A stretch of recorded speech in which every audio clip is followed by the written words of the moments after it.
And panelists, we are live so the audience can see and hear you as we're just getting ready to start.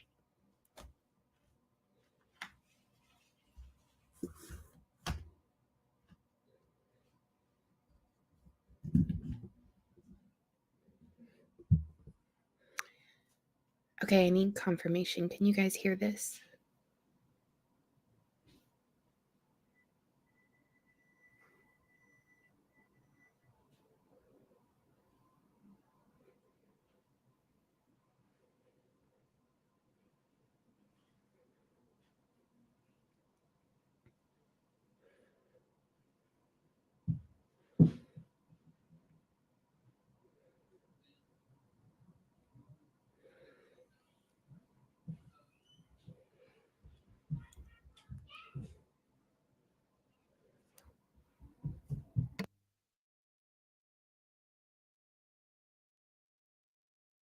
When you're ready, if you want to put me on the screen so I can get us started.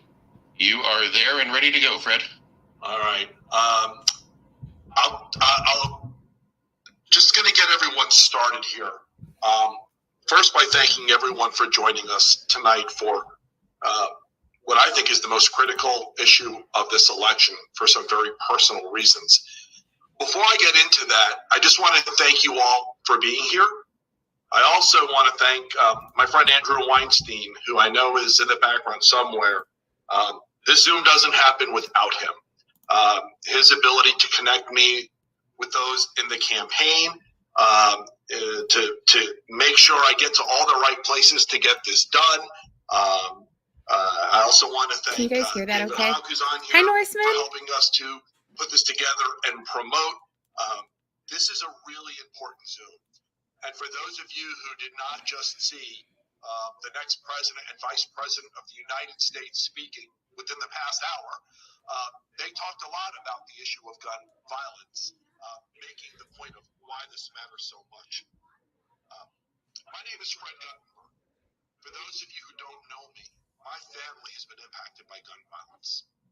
My children, Jesse and Jamie, were in the Parkland school shooting. Thank God my son Jesse came home that day, but my daughter Jamie did not. Okay, thank you, Alfonsi. To my family, What's I up, have Tex? dedicated my life to doing anything to reduce gun violence. Not to taking away the rights of legal, lawful gun owners. I have no issue with them. I hate gun violence. Because of the work that we have done over the past few years, whether it's the Safer Communities Act, or getting an Office of Gun Violence Prevention on a national level, or all the work across states, there has been a dramatic decrease in the amount of violent crime and gun violence across America. Simply put, everybody, we know what works, and we're seeing it work because it's been put into action.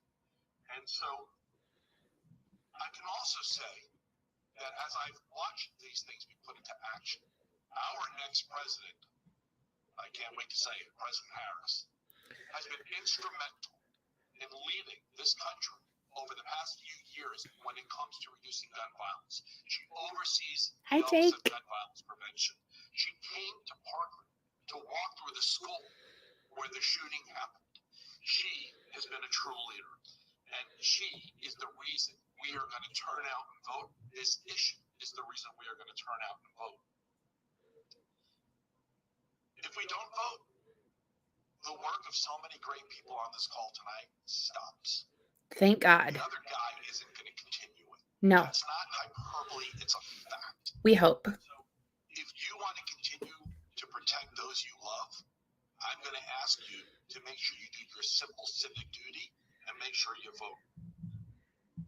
Is that better, Alfonsi? There are so many others in the background who reached out wanting to be on, but just couldn't have everything. Is that better? And they are examples of the best of America, but also the tragedy of gun violence. I think, for example, of my friend Karen, whose mom committed suicide. You see, suicide is self-directed gun violence. Is that better? And he's on here I'm tonight. having to play the audio from my phone. To know It won't hit play through the actual stream. In all of its forms. There's also a lot of people on here tonight who won't be speaking, but who are running for office. And again, for an example, my friend Debbie Merkersol Powell, who's running to become the next senator of the state of Florida. They are If we all streaming show up this. and I'm vote, just inside Debbie watching is going to Jake. win. Debbie is a great candidate, and we need to support great candidates across the country. Okay. We also have others in the background who wanted to be on tonight because of the importance of this Zoom, but who didn't want to speak because they wanted other voices to be heard. And I'm thinking of people like Ben Stiller and Misha Collins, who are on I am this good, Zoom Rude Boy. tonight. Thank you for asking. I want to thank my friend Poe Murray. Poe, you are just a master of all trades. And even this week, you found out you're a master of a new trade when it comes to graphics. And so as you go forward in life, you may have found something new to work on. But thank you for your help this week, Poe. I couldn't have done it without you. Ben, my friend Ben Jackson, you are going to handle everything technical on this Zoom tonight, as you have done for me before. I couldn't do these things without you, so thank you for being on. Finally, before I move on to our next guest, I want to remind everybody, this is a fundraiser. We do these Zooms to inform and to educate. We're fundraising off my dead kids. Isn't that awesome? I'm going to ask each and every one of you to take a look at that icon on the screen, or to go and find the donation link and donate. Be generous tonight, because this issue isn't just a voting issue. It is one where we need to show the power of this issue to every elected person. And the way we show the power of this issue, one way, is through the money we raise. When the election is over in November, and when we elect President Harris and Vice President Walz, we also need to make sure we vote down ballot so they have a Congress they can work with. And when that Congress sees what Zooms like this do, not just with the amount of participation, but with the amount that we raise, that is power. That is how we show we demand something get done. And so with that, I'm going to keep the Zoom moving. You'll see me in between guests throughout the night. But the first thing I'm going to do is turn this over to our next guest. David, you're up, my friend. Oh, good. I'm so glad we get to listen to David. Thank you, Fred. Thank you. Can you guys hear me? Yep. We can hear you. Excellent. First of all, I want to say thank you to Fred for coming up with this idea with Andrew and asking me to be involved in the first place. Yeah, fundraising I, off of your course, want to say schoolmates thank is you too for doing great this work, idea. even though you were the last person that should have to. There are many people on this call of which that is the case, of course. And the amount of strength that you have to continue doing this every day is truly inspiring and incredible. And we've seen the results, right? People after Florida, Fred, you know this. There were people that came to us and said, you guys are never going to change anything after Parkland, because this is Florida. Nothing changes here. But you showed up. Students showed up. Parents showed up. People showed up under your leadership, Fred, and that of Andrew Weinstein, of course, too, who helped to organize this, and so many others. And we did change gun laws in Florida. We have to remember the most important thing in this movement. For the longest time, it wasn't whether or not it was possible to create this change. In my view, I think the biggest obstacle was people believing that it wasn't possible. And what you've done, Fred, through your leadership and through so many others on this call, whether that be Poe, whether that be, Kim Rubio or any of the other people on here, you've shown that if you can continue leading in this, anybody else can. There is no other. There is no excuse for people not to be able to take action on this. And you've created a huge amount of change to make this possible. And we're seeing the results from the Office of Gun Violence Prevention.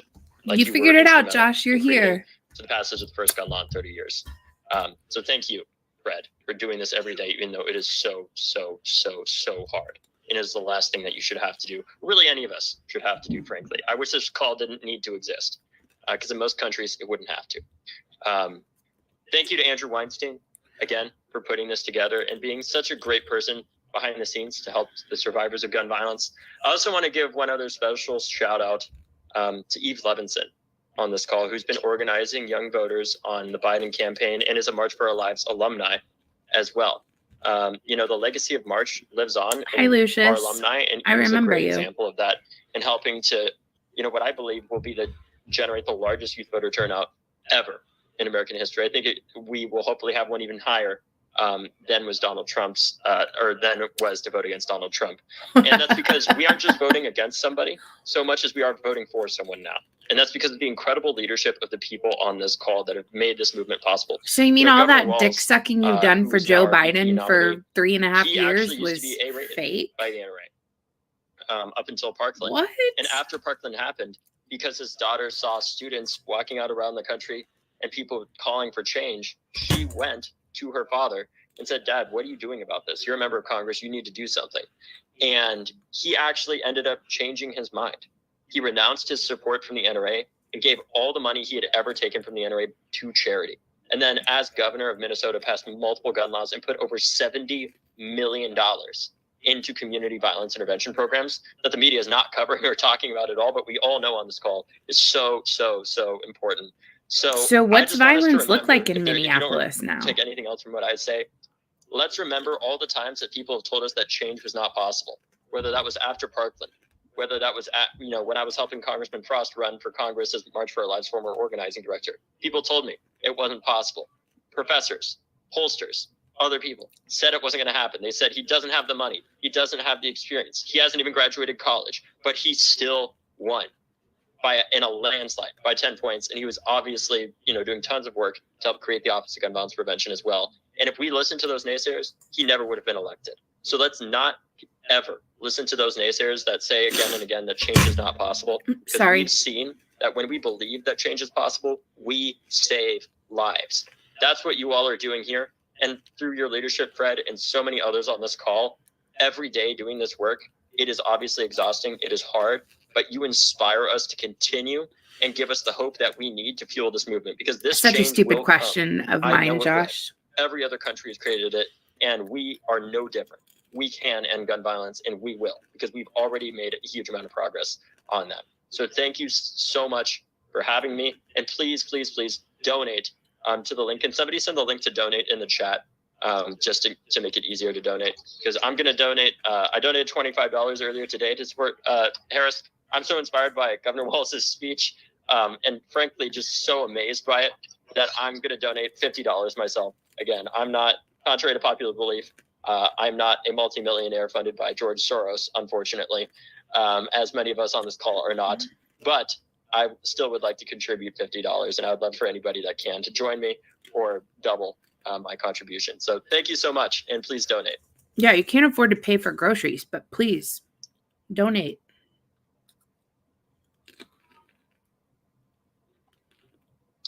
And if we can put Andrew on now. They keep kicking me. Hang on a second.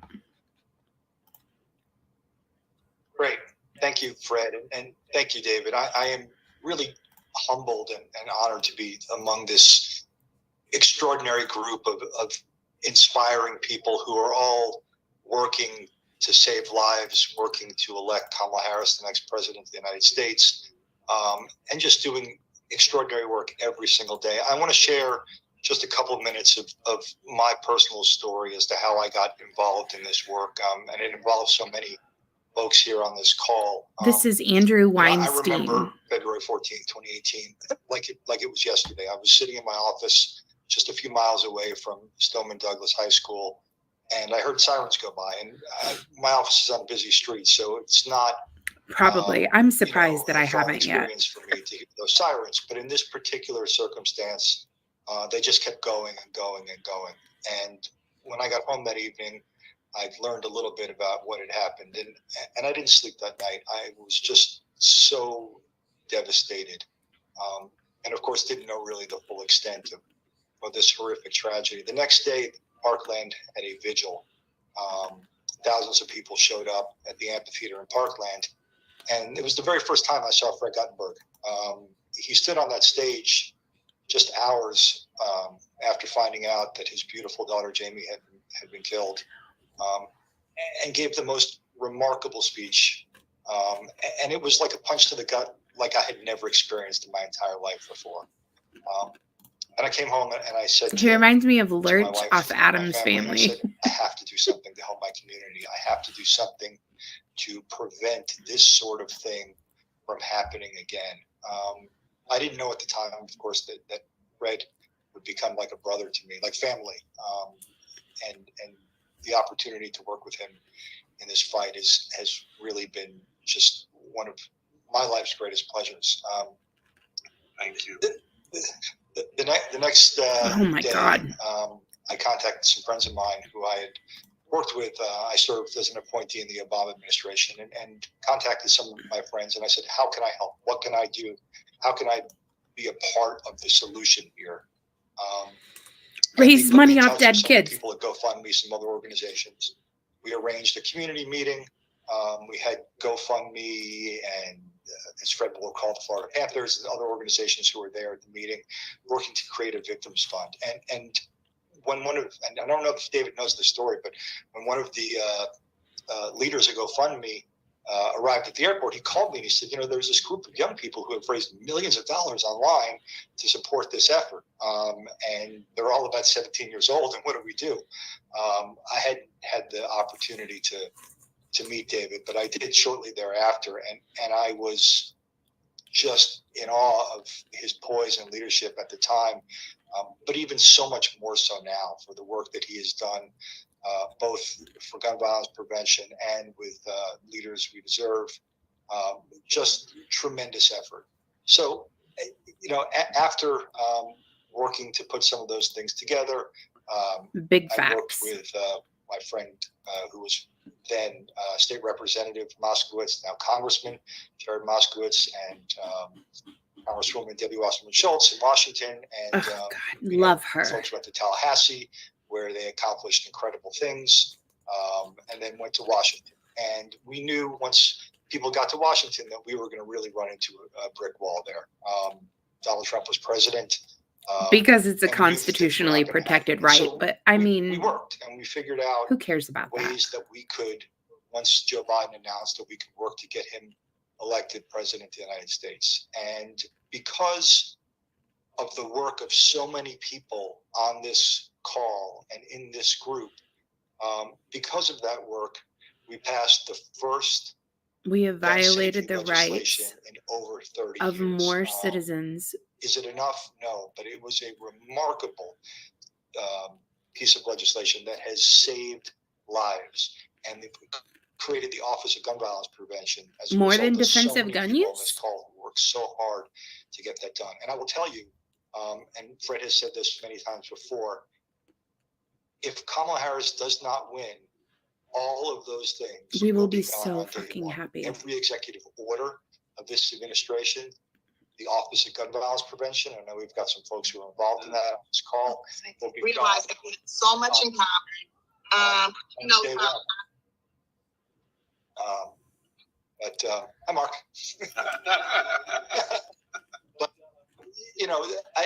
I will move along and say that Oh my this God, has such a become great line. a part of my life. It's something that I am dedicated to making sure that this sort of thing. Yeah, that he happened to turned my to the friend dark Fred side. and so many other friends on this call does not happen to other people. And I know that we can't solve all the problems, but there is evidence that we can make things better. And so I'm dedicated for all of us to work together. I look forward to getting to know so many For of you who? here.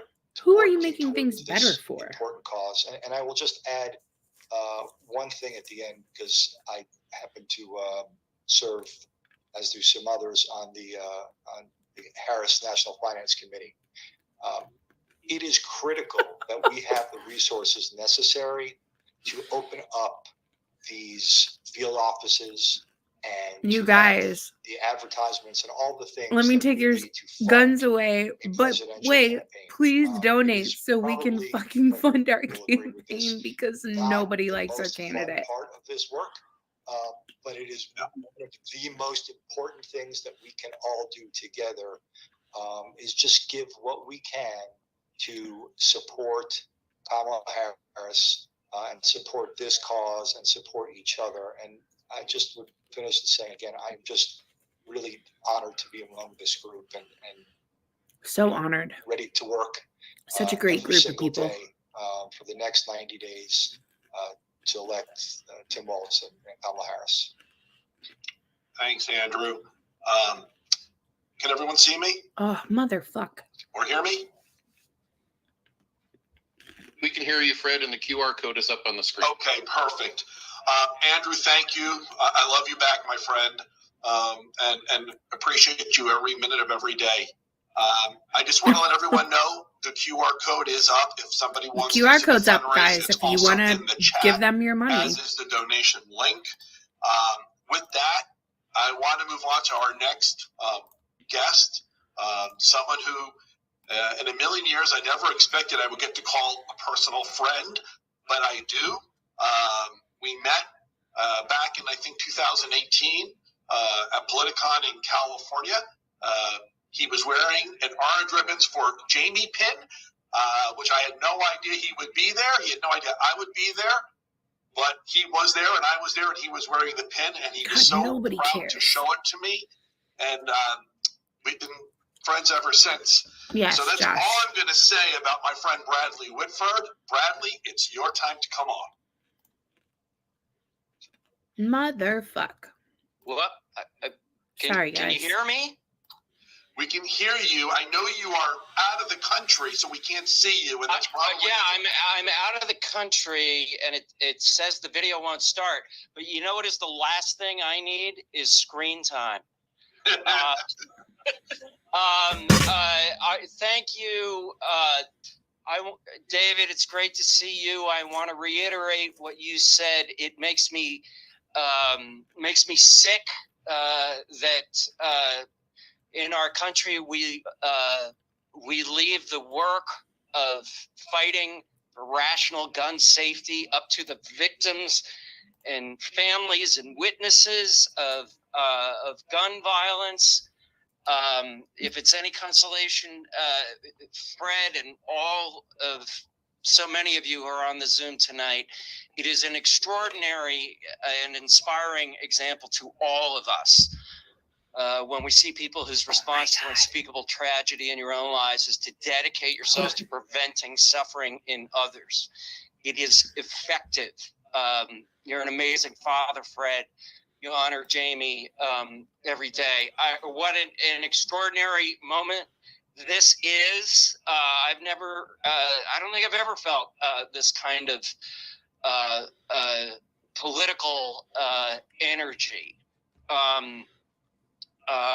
And it's an extraordinary opportunity that we need to take advantage of strategically by donating money, giving us the resources. I'm from Wisconsin, a swing state. You know, Joe Biden won by 5 percentage points, but he won the Electoral College by 40,000 votes in the swing states. So we are not, we have to run very fast through the bag here. All gas, no brakes to the end. It's hard for me to comprehend the moral inversions and the perverse incentives of the radical right-wing minority that has so successfully, imposed its vision on us.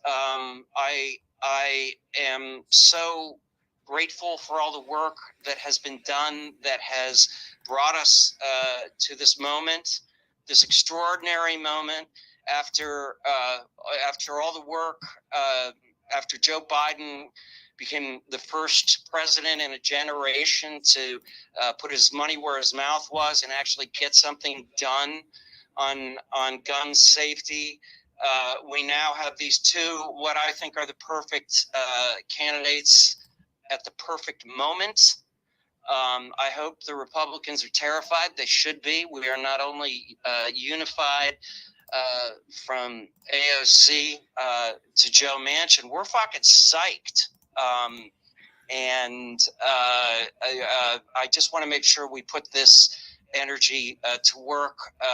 Kamala and Tim are the perfect candidates. to put gun safety front and center in a national campaign where it belongs, like they started to do already tonight. They're the perfect candidates to sweep Donald Trump's weird-ass, criminal, traitorous, tired, racist vaudeville act into the dustbin of history, and they're the perfect candidates to move us closer to the spectacular, unfulfilled promise of this country. So I'll shut up. The last thing I want to say is that in 1981, There's your donate and I was QR working code, at a everybody. restaurant on Columbus Avenue, and Mark Hamill was a great tipper. And I hope so that's true. And I hope all of you will be as generous as Mark Hamill was back then and donate now. Thank you, Fred. I love you. Love you back, my friend.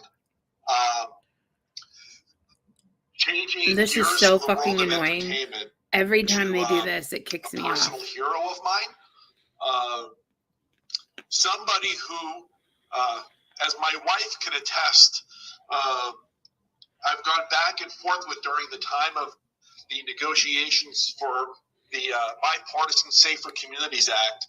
Go to that QR code, Partly text. because I did not have as much faith in many of the Republicans as he did. I was wrong, he was right. And because he was right, and because he was tenacious, and because he gave up, we now have the Bipartisan Safer Communities Act that is, in fact, reducing gun violence across America. I've never been more proud to say I was wrong about something. And with that, I'm going to introduce my friend, Senator Chris Murphy, who I just am thankful for every day. Thanks, Fred. Can you hear me okay? We can. Awesome. Well, listen, it's so fantastic to be with all of you. So excited to see this overwhelming support of anti-gun violence advocates all across the country. Great to be following up. One of my favorites, Bradley Whitford, who at the very least played somebody from Connecticut on TV. Josh Lyman, I think, hailed from Connecticut in the show. And great to be with you, Fred. Listen, I just want to say three things really quickly about this moment. First, you were right to have little faith in Republicans, because Republicans have had the chance to do the right thing for a long time, and they consistently choose the wrong thing.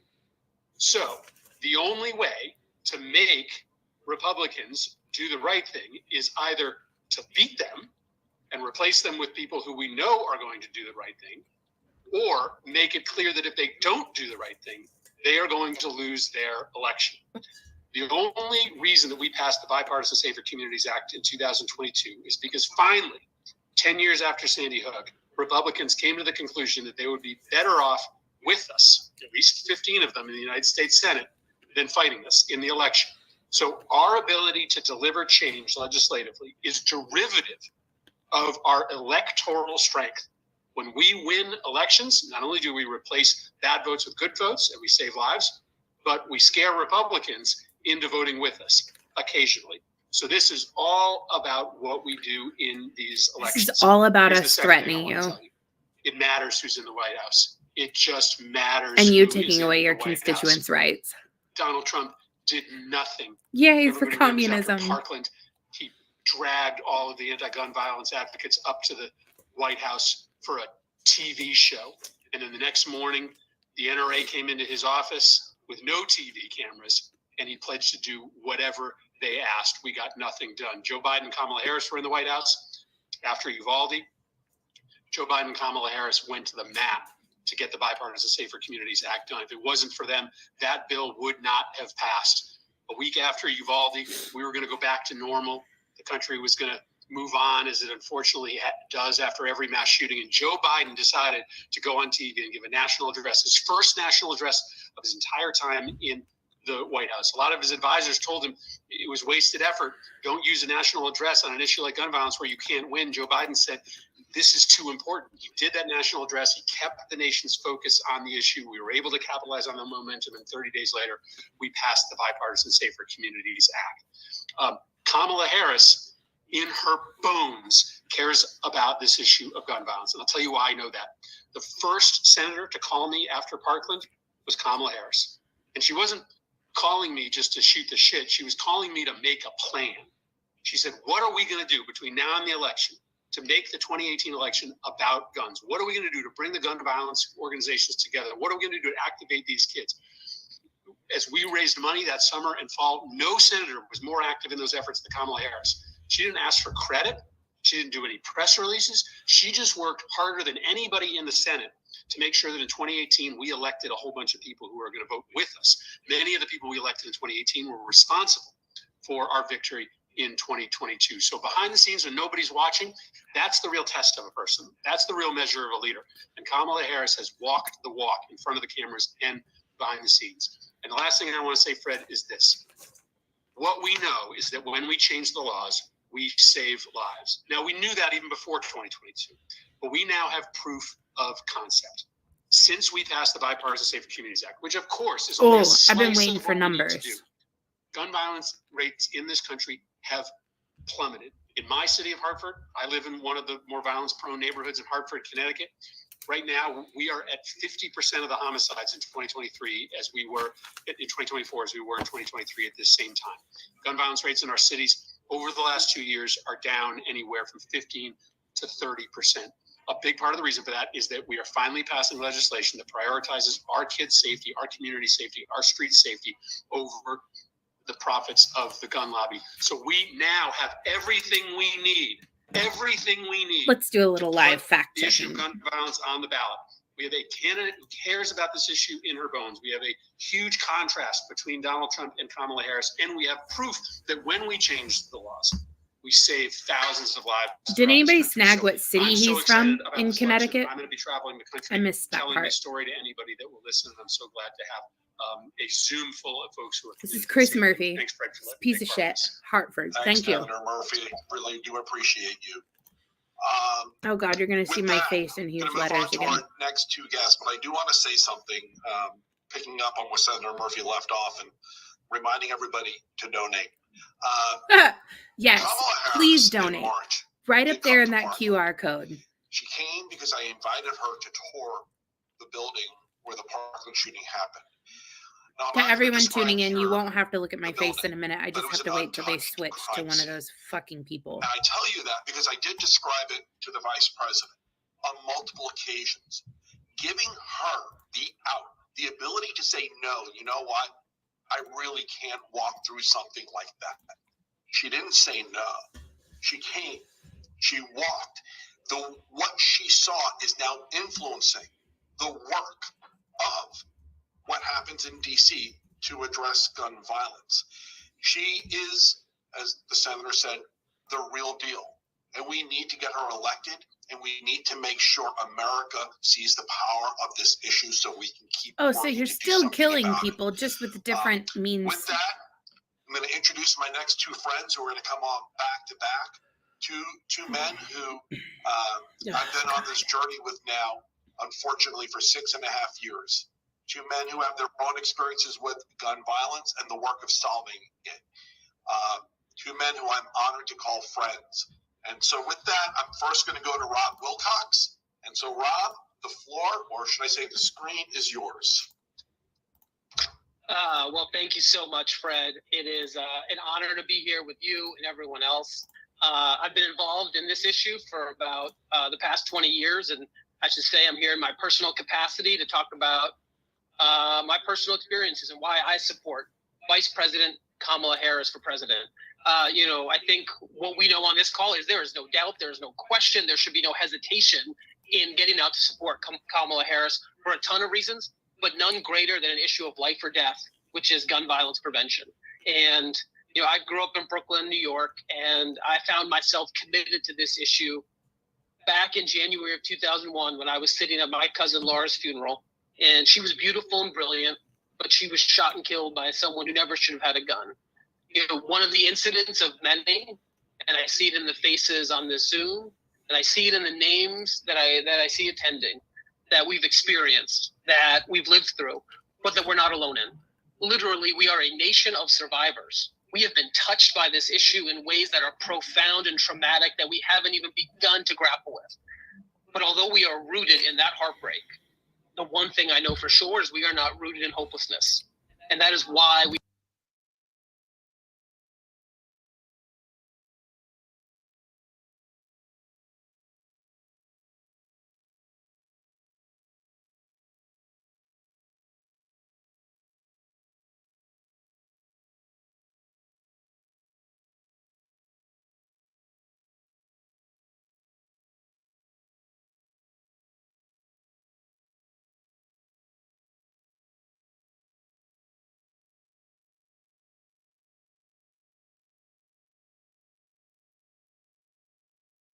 solutions to the table, and a leader like Kamala Harris. You guys is the have one it now? who can put those solutions Sorry. into action and turn them into what saves lives. And that's what's exciting for me in this moment is that Better? I know, because I've seen it up close and personal, what happens when you get into the weeds and you fight for the change is that you can save lives. Because how many times people have told Accidentally us hit we're the wrong button, is because sorry. they haven't felt the love and they have not believed in the promise of our policy and of our profound solution. And we've proved those doubters wrong time and time again. And we have heard the vice president say, since she got on the campaign trail, that we're not just fighting to end gun violence. We're not just fighting to take on the gun lobby. We are fighting for a future where we are free from gun violence. And that is the optimism we need. That is what she brings. And that is what's incredible. You know, I know that this is a public health crisis. This is Look, one Drew, of the biggest issues I of our am a time, the number one geriatric killer of our millennial. kids. I But we am also know that we have these playing solutions, audio from but my we cell need our phone, leaders to make those solutions reality. And Vice President Harris and Governor Tim Walz, they are but those streaming the leaders. video. And they've I'm shown it doing through great. their track record. They've shown it through their policy. I'm sorry. They've shown it through their strength. And I think we've both seen this from the Vice President, but also from Governor Walz, who I think David referred to earlier. This wonderful arc where he was an NRA A-rated member. He's very comfortable with firearms, but as he heard stories, as he learned, he has expanded his mind to see, like, it's not only should we be doing background checks, but we should invest in community violence intervention, right? He's seen that whole picture, and it's incredible. That's the leaders we need. His neck the is truth too is, fat to even This fasten is the his honest shirt. truth to all of us here is The that top we button. cannot go back. It's not just that what we've done and what we can do, it's that we cannot go back. As my family experienced, so many have. Oh, This he's issue reading from a is literally life script. and death, and we have seen what inaction can bring. You know, under the Trump Oh, administration, God, that's so let's gross. just talk about what we saw. We saw next to nothing invested in community violence intervention strategies. We saw agencies that weren't spending a dime on gun violence research. We saw folks who, when they talked about suicide prevention, didn't want to talk about. Well, let's make Watch sure his there's private eyes space when for he someone in goes to crisis look and a and gun. catch up where he left We off. saw the growth of a ghost gun industry, right? Ghost guns started taking over our cities. And do you know when Ooh, those scary companies ghost took off guns. and they started flooding our streets? Under the Trump administration. We saw them when there was dealers that were violating the law get off with a slap in the wrist as they thought that the only way out of this was to punish a young child in our cities.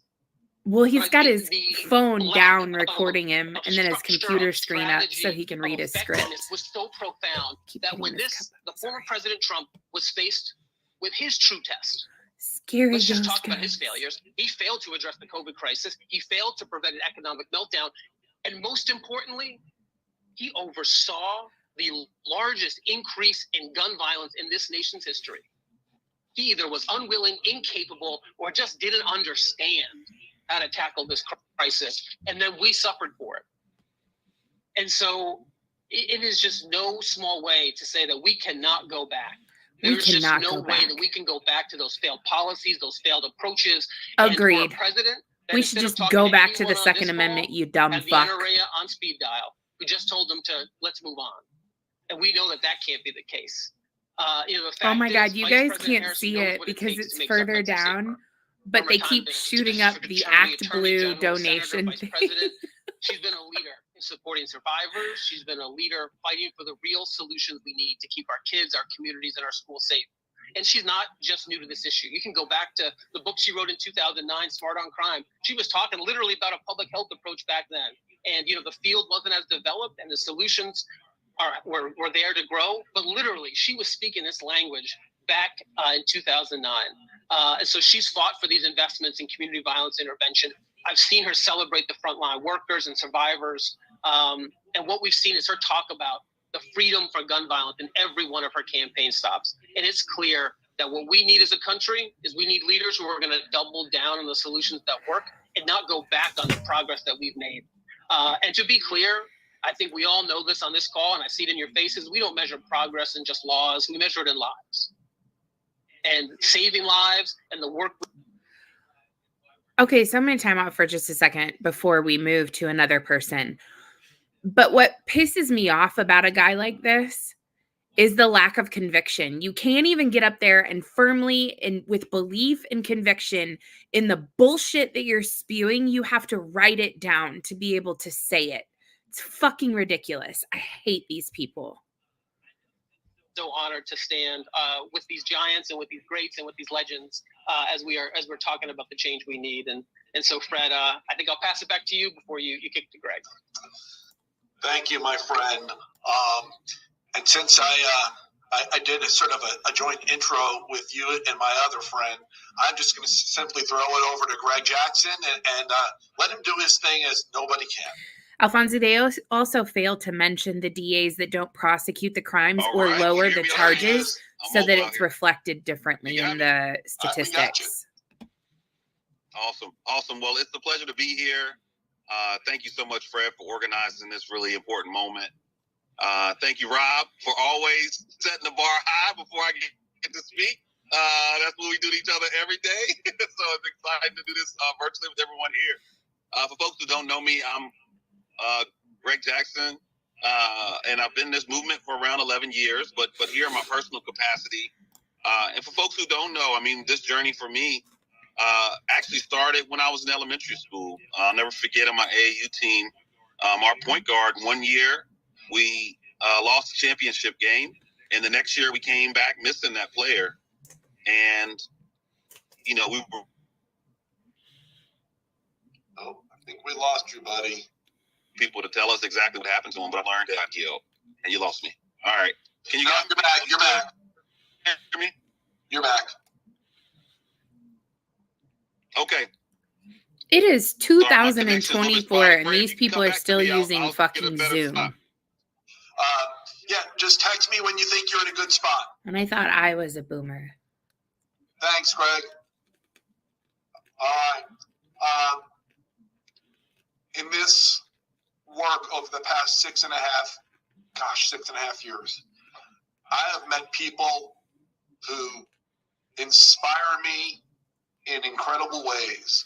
People who not only do the work tired with, of my face being like, bam, right in your all's face. One of whom is coming on next, and it's Chris Brown. The one that beat his wife? Chris years ago, just because of her outreach on behalf of Brady. She is the president of Brady.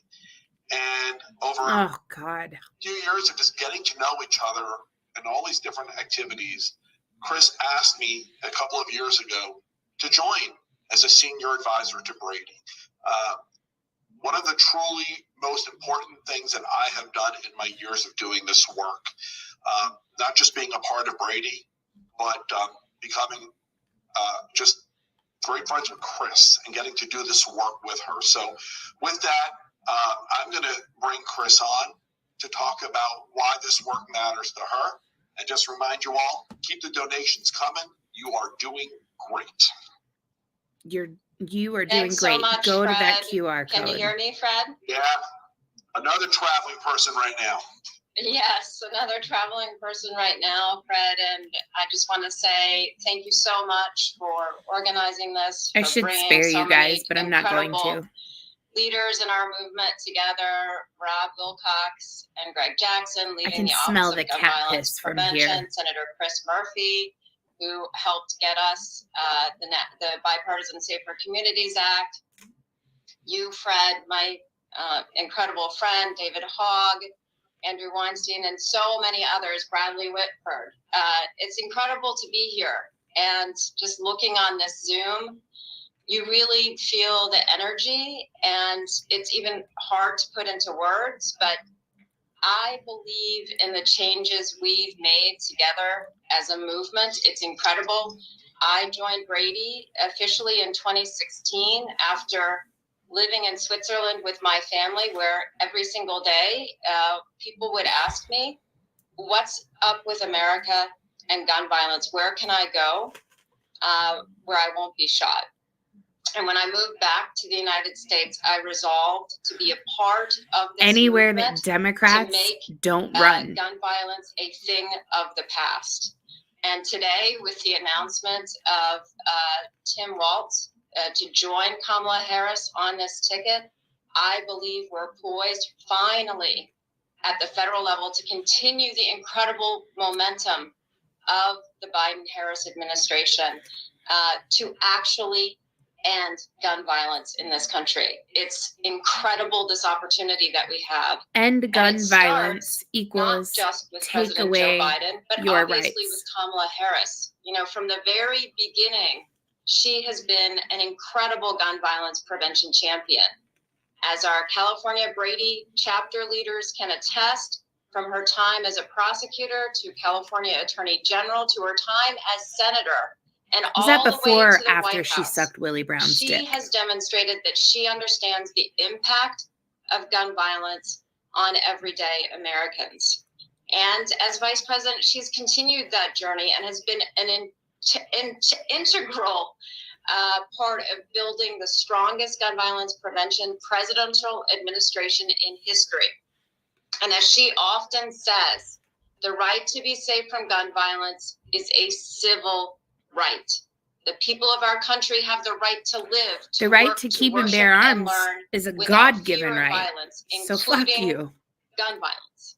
And then there is her VP pick, Governor Tim Walz, a gun owner and hunter who came to see the NRA for what it is, an extremist organization, and he denounced them, giving decades-old NRA donations to charity. He proudly reports now his F rating from the NRA and has signed into law comprehensive gun violence prevention legislation for Minnesotans, including universal background checks, extreme risk protection order laws, many, many other things. He's in a fantastic position to advance a Harrison She's agenda holding that it says with her gun hand, safety rude boy. isn't a threat to the Second Amendment, that we don't subscribe to a version of the Second Amendment that's a death sentence to our fellow Americans. The Harris There is no Walz other combination version. is a dream team to unite all There's of us only to one end fucking gun violence. version. And they have so Oh my much God, I hate momentum you. to build on. In 2023 alone, we reduced homicides by 13.5%. Bullshit. The steepest decline in American history. And in the first quarter of 2024, that decline was 26%. And while the progress Vice President Harris and President Joe Biden have made in tackling gun violence is truly historic, Trump threatens to remove all of that. And once again, have an Oval Office controlled by insurrectionists What the fuck is an and Oval Second Office? Amendment extremists whose Mad Max version of America is filled with unregulated firearms and in which nobody feels safe. Yes. That's actually the point. Under the Trump administration, gun violence became the #1 cause of death for children in the U.S. His reaction to That's not school true. shootings, we should just get over it. And his running mate, J.D. Vance, calls gun violence a fake issue. No, his solution All was of to us know arm gun violence teachers. is all too real. It's a horrific reality that nobody ever gets over, not survivors, not families who lost a loved one, not communities, not our nation. This election could not be more consequential for our cause or for our country. No. We can all build a future with a President Harris President and of Vice Brady. President Walz that can expand on the incredible work of this administration. And in closing, Fred, that's the choice before us. Make no mistake, our freedom from gun violence is on the ballot. Let's make history together, take a giant leap in creating the safer country we all deserve by doing everything in our power. Yes, that's our time, our talent, and our treasure. Donate now to elect Kamala Harris and Tim Walz to be our next president and vice president. It's in our hands. Thanks so much, Fred. Thanks so much, Chris. And Listen, we all need to go Greg like Jackson. hashtag Mad Max and tag you hear her me in now? all of Better? them. Yes, sir. All right. Thanks again. Thanks y'all for being patient.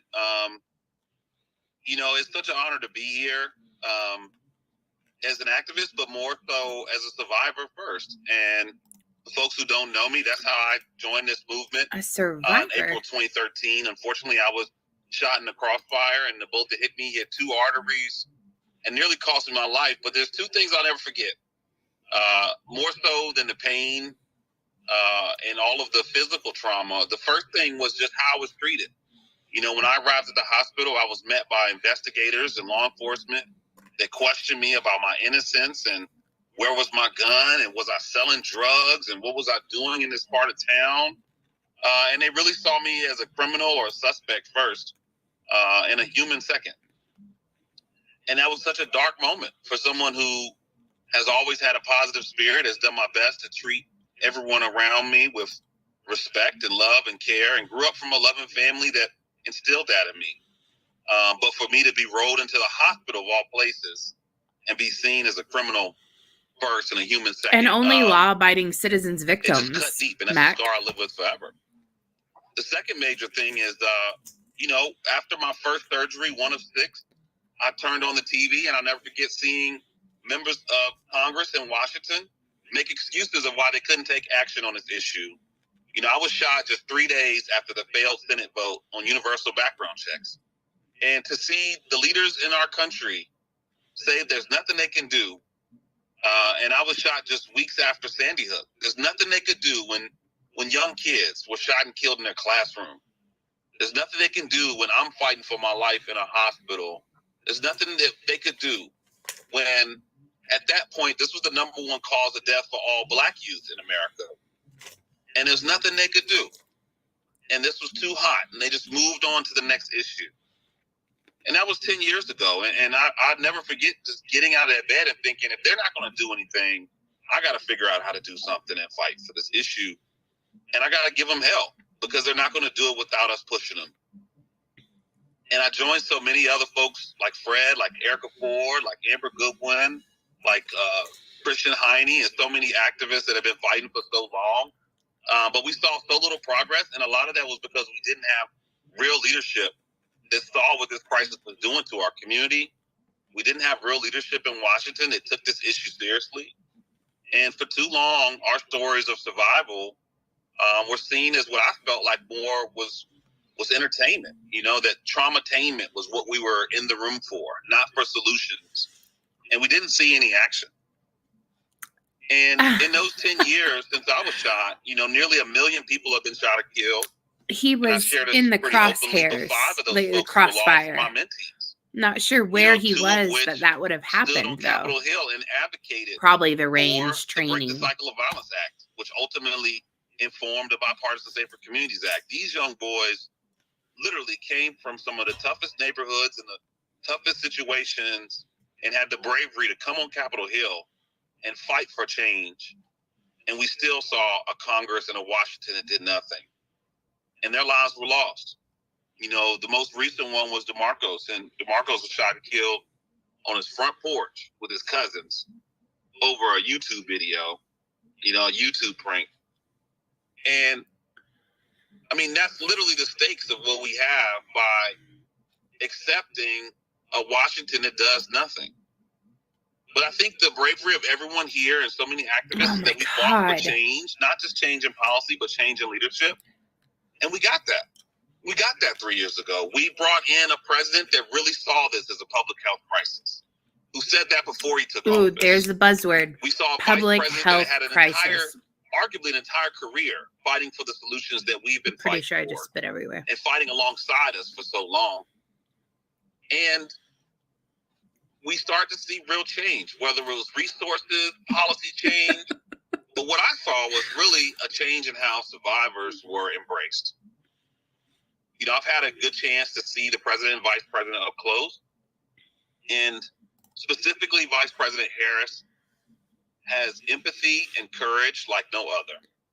You know, when we were in Parkland, that was one of the hardest moments of my entire life. Yeah, that's exactly what I look like right now. Eat my popcorn, enjoying myself. That literally had suffered that such tremendous tragic loss, and invited the vice president to walk through the building. And I'll never forget, the first floor, there was so many people you could barely move. But by the time we got to the third floor and the last families were sharing their stories, there were only 2 or 3 of us left. And the vice president was resilient and committed to being there every step of the way. And it wasn't just then. You know, Not when we met because with she Quavo and his cares, family, because she's know, a fucking she took a few Marxist photos, of course, but tyrant. she spent hours with them off camera, hearing their stories, hearing their pain. And when Quavo said, the one thing I want you to do is come back to Atlanta and help me push the ball forward, as soon as he extended that invite, she was there. Air Force Two and all. And we were in Charlotte, North Carolina. I watched her sit down with young boys and girls who literally have lost Novel their families to concept. gun violence. These were kids that were not speaking. They were not on the program. You know, they were just invited to sit down with her, and she spent extra time hearing from every one of their stories with the same tenacious and empathy as she would with the governor, with the minister, a prime minister of another country. She gave these young boys and girls that same level of attention. And I just think this moment is beautiful because we have seen, Guys, maybe I'm wrong about Kamala. Complete 180 She's or making me 360 or change whatever my you call mind. it, She's really a where good we went person. from a Washington that wouldn't take action, that said there's nothing we can do, Just and kidding. moved on, to now a Washington that is taking aggressive action. Over 40 executive actions. We've seen multiple bills make it through the House, and the Bipartisan Safer Communities Act is now law.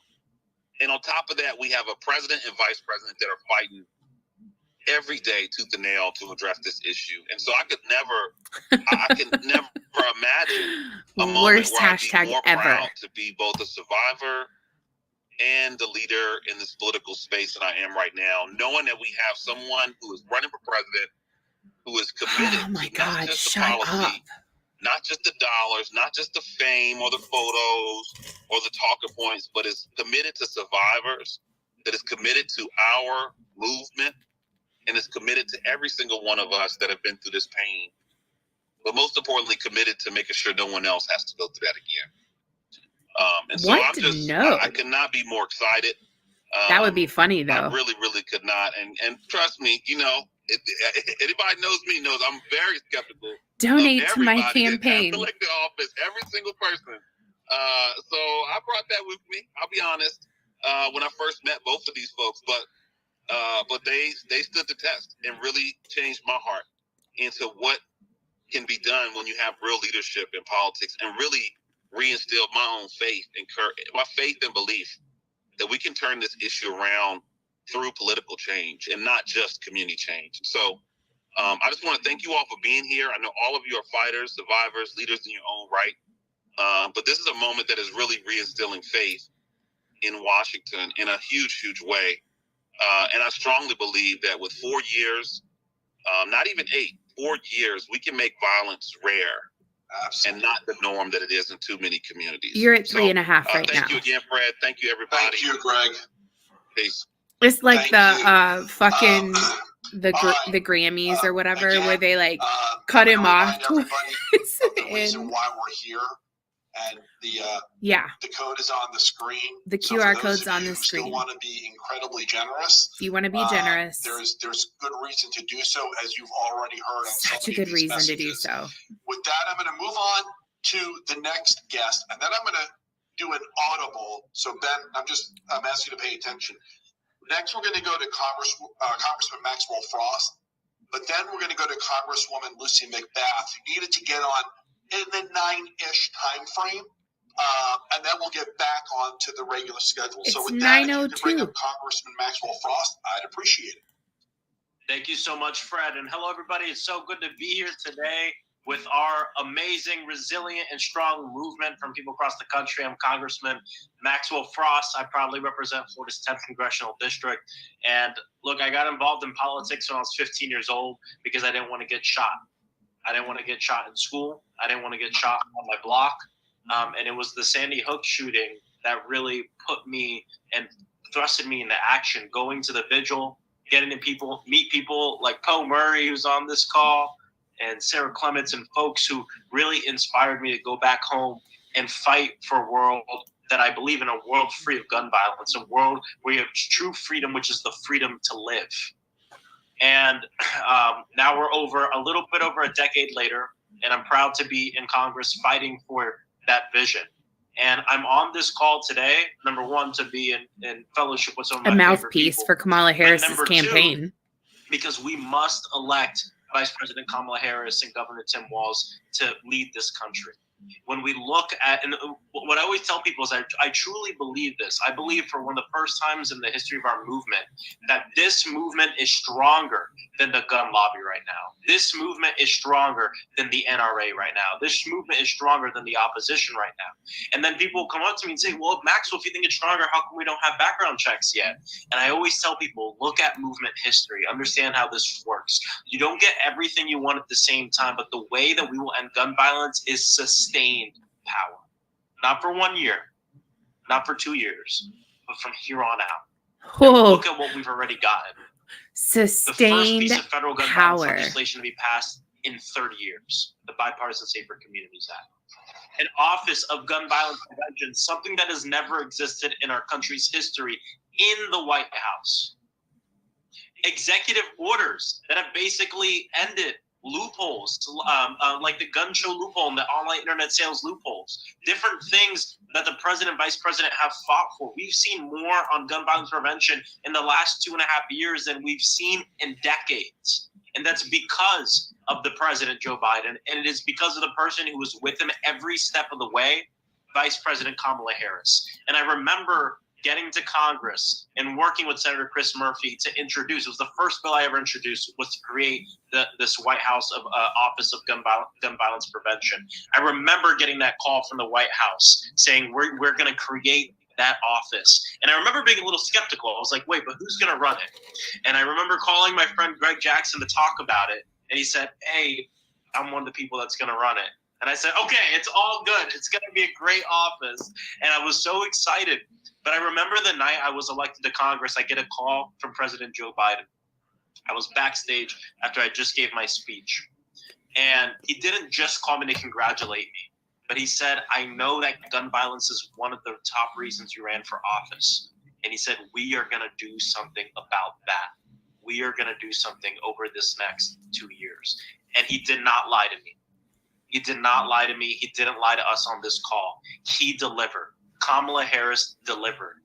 And now we have to continue to build up on this. When I tell you our movement's the strongest it's ever been, let me tell you, last year, my legislative director comes up to me and says, we didn't know this would come to the floor, but in a few hours, there will be an amendment on the floor to defund the White House Office of Gun Violence Prevention. I become worried, because a vote on the House floor like that, I don't think is good for us as a movement. So I went to go speak with Republican members of Congress and even some conservative Democrats. I speak with 10 Republican members of Congress who are more modern. We work hard. We work on the House floor. Name all 10 of them. Jared. I was on the House floor with Jared. We were talking about what we needed to do. And when that vote came up, not only did we end up saving the funding for that office, but we saved it with 7 Republican votes. And I'll tell you, in this Congress, which is the most unproductive Congress in our country's history, since the Great Depression at least. Thank God for that. That is a big deal. This issue and it is at the forefront. Too bad they of young hadn't been generations more of people across unproductive. this country, because people know that it's more than just the numbers. We know we lose over 100 people a day due to gun violence, but they see the faces behind every number. They know that behind every number, there's a human, there's a person, there's a Jamie, there's a Joaquin, there's a Breonna Taylor. That is what pushes me every day to go in the halls of Congress and to continue to fight for a world where we have true freedom. Tell me how many police patriotism officers is you all took equal firearms flag away and beer. from in the To name them, of patriotism Breonna is Taylor. a slogan on a shirt or a slogan on a God, hat. fuck you, To dude. us, patriotism is loving the people who live here and giving them enough to fight for a world where they don't have to fear being shot. That's why I'm here. And that's why we're going to win this campaign. So y'all, make sure you donate. I saw we were halfway God, I to want the them to goal. have the I'm sure world that they want. We've blown far beyond. We gotta keep going. Gotta keep going. Please donate. Donate for the world that you believe in, because we need the resources. The vice president needs these resources to go out. You can get and make sure ammo, we win this campaign. guns, And I'll be gear, out around the country whatever too, you making need. sure Just we spread hit that this word. So QR y'all, code right thank up you so much there. for being here, Fred. Thank you so much, my friend. Create the Max. world Well, that you want. So next, we're going to go to Congresswoman Lucy McBath. But I also want to just ask everyone, in addition to donating, if you can, stay on through the end of this. Our last speaker, I'll just say this, is a high school senior, but she was in the Sandy Hook shooting. She is the reason, like my daughter and others, that we do this work. She is someone you will want to hear from. So for those of you who are on and listening via stream, please keep at it. This is not like the other Zooms. This one is issue oriented, but this one, it matters more than any other that you will take part in. So thank you. And with that, Congresswoman Lucy McBath, you're up. Well, good evening, everyone. Good evening, Fred. I'm so happy to be with you. I'm actually on my girls' trip here on a vacation. Did he say she's a high school down in senior? Hilton Head, and we've kind of been forced to be in because of the inclement weather, but I just could not think of a more important group to be with tonight, and nationally, how important it is that we make sure that we are standing behind Kamala Harris to make sure that she's the next president of the United States. We're so excited. And I just want to say, you know, I grew up in the civil rights Can't get the blood off my movement, hands. where my parents would kind of gather our community together to champion for justice and opportunity. And so I saw a lot of work that was done with my parents. I was able to really be on the front lines with them, fighting for justice in our communities, and especially my mother. You know, she cared for our community, which really taught me how to serve others. I always wanted to be a mother, and of course, my son Jordan was everything to me, and then he was ripped away from me by senseless gun violence, and everyone knows my story. But after receiving justice for my son, on the steps of the courthouse that day, when we received justice and we were walking away, I made a promise to Jordan. I made a promise to him and to my entire community and this nation that I would never, ever stop fighting for gun safety. I would never stop fighting for safer communities. I would never stop fighting for as long as parents like myself and like you, Fred, have to continue burying our children and our loved ones. So, of course, everybody knows I ended my 30-year career as a flight attendant. I became a safety advocate for Everytown for Gun Safety and Moms Demand Action for Gun Sense in America. But, of course, it was specifically after Parkland where Fred unfortunately joined the club that no parent ought to be a part of, that we saw our elected officials make those very false promises that they were never, ever going to keep. And so I knew from that point on that if our leaders weren't going to act and protect our children, that I would. And I will tell you, since coming to Congress, we've actually made some great strides. As my colleague, Representative Frost, just said, we've made some great strides, but change is long and hard and arduous. And we are changing a culture, and that does not happen overnight. But I've had the opportunity to lead common sense gun safety legislation, such as background checks and red flag laws. I do currently hold both the assault weapons ban and also Go Safe Act. And so we just want to be able to continue to build upon this work. And these are the kinds of bills and legislation that I'm 100% laser beam focused on and committed to do more to making sure that we're removing the tools of warfare from our communities and keeping guns out of the hands of people who definitely shouldn't have them. And so I do want to say, people do not know, but I'm actually making the formal announcement here as well. Returning to Washington in September, I will assume the role as ranking member of the Crime Subcommittee for Judiciary. And I am so determined that when the Democrats return to the majority for the 119th Congress, I'm going to make sure that we usher through the common sense solutions that President Harris, and I'm going to speak it into existence, President Harris has already been fighting for. Our presidential nominee, Kamala Harris, is the best choice to strengthen as well as support the foundation. What fucking universe are you living in? Prevention. Gun violence survivors, gun violence prevention organizations, and the leaders that are on this call, and the armies of volunteers all across America that have been doing this work. They're working so incredibly hard to keep our communities safe. And this work that my Vice President Kamala Harris is doing for gun violence prevention. It means so much to parents and survivors like me and Fred. And it should act as a I like it when they bold point testament at you. to the Do it. advocates and Do all it. the leaders and survivors and supporters in our circles that change is possible. Change is happening. We are doing the right thing. We're on the right track. And so we have to continue to build the momentum for Kamala Harris as the President of the United States. I could not be more thrilled at her decision for Governor Tim Walz to join that ticket.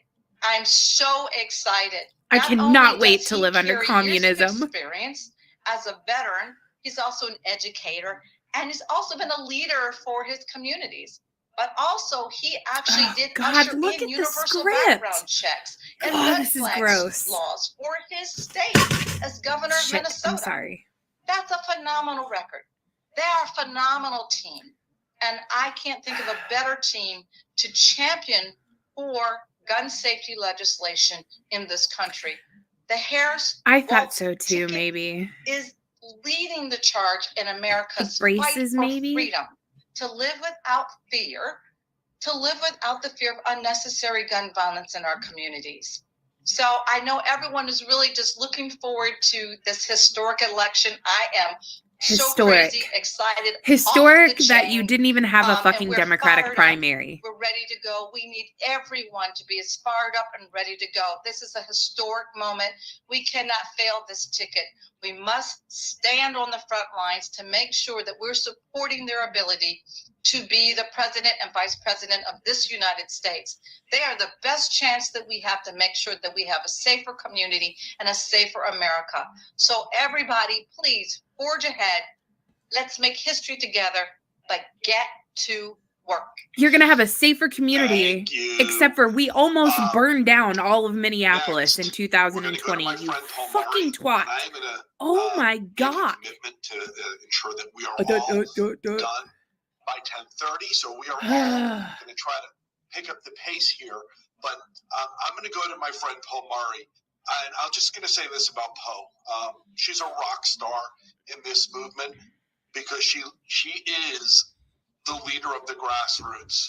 When you think of everyone around the country who does the hard work of advocating day in and day out, I can't think of a better leader than Poe.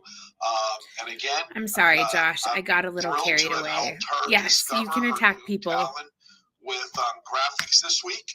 But with that, my friend, Liberty Happy Poe, Hour it's rules yours. do not apply here. I am so honored to be on this call with every single person on the screen and off the screen, because there are so many survivors and young people in grassroots on the call tonight.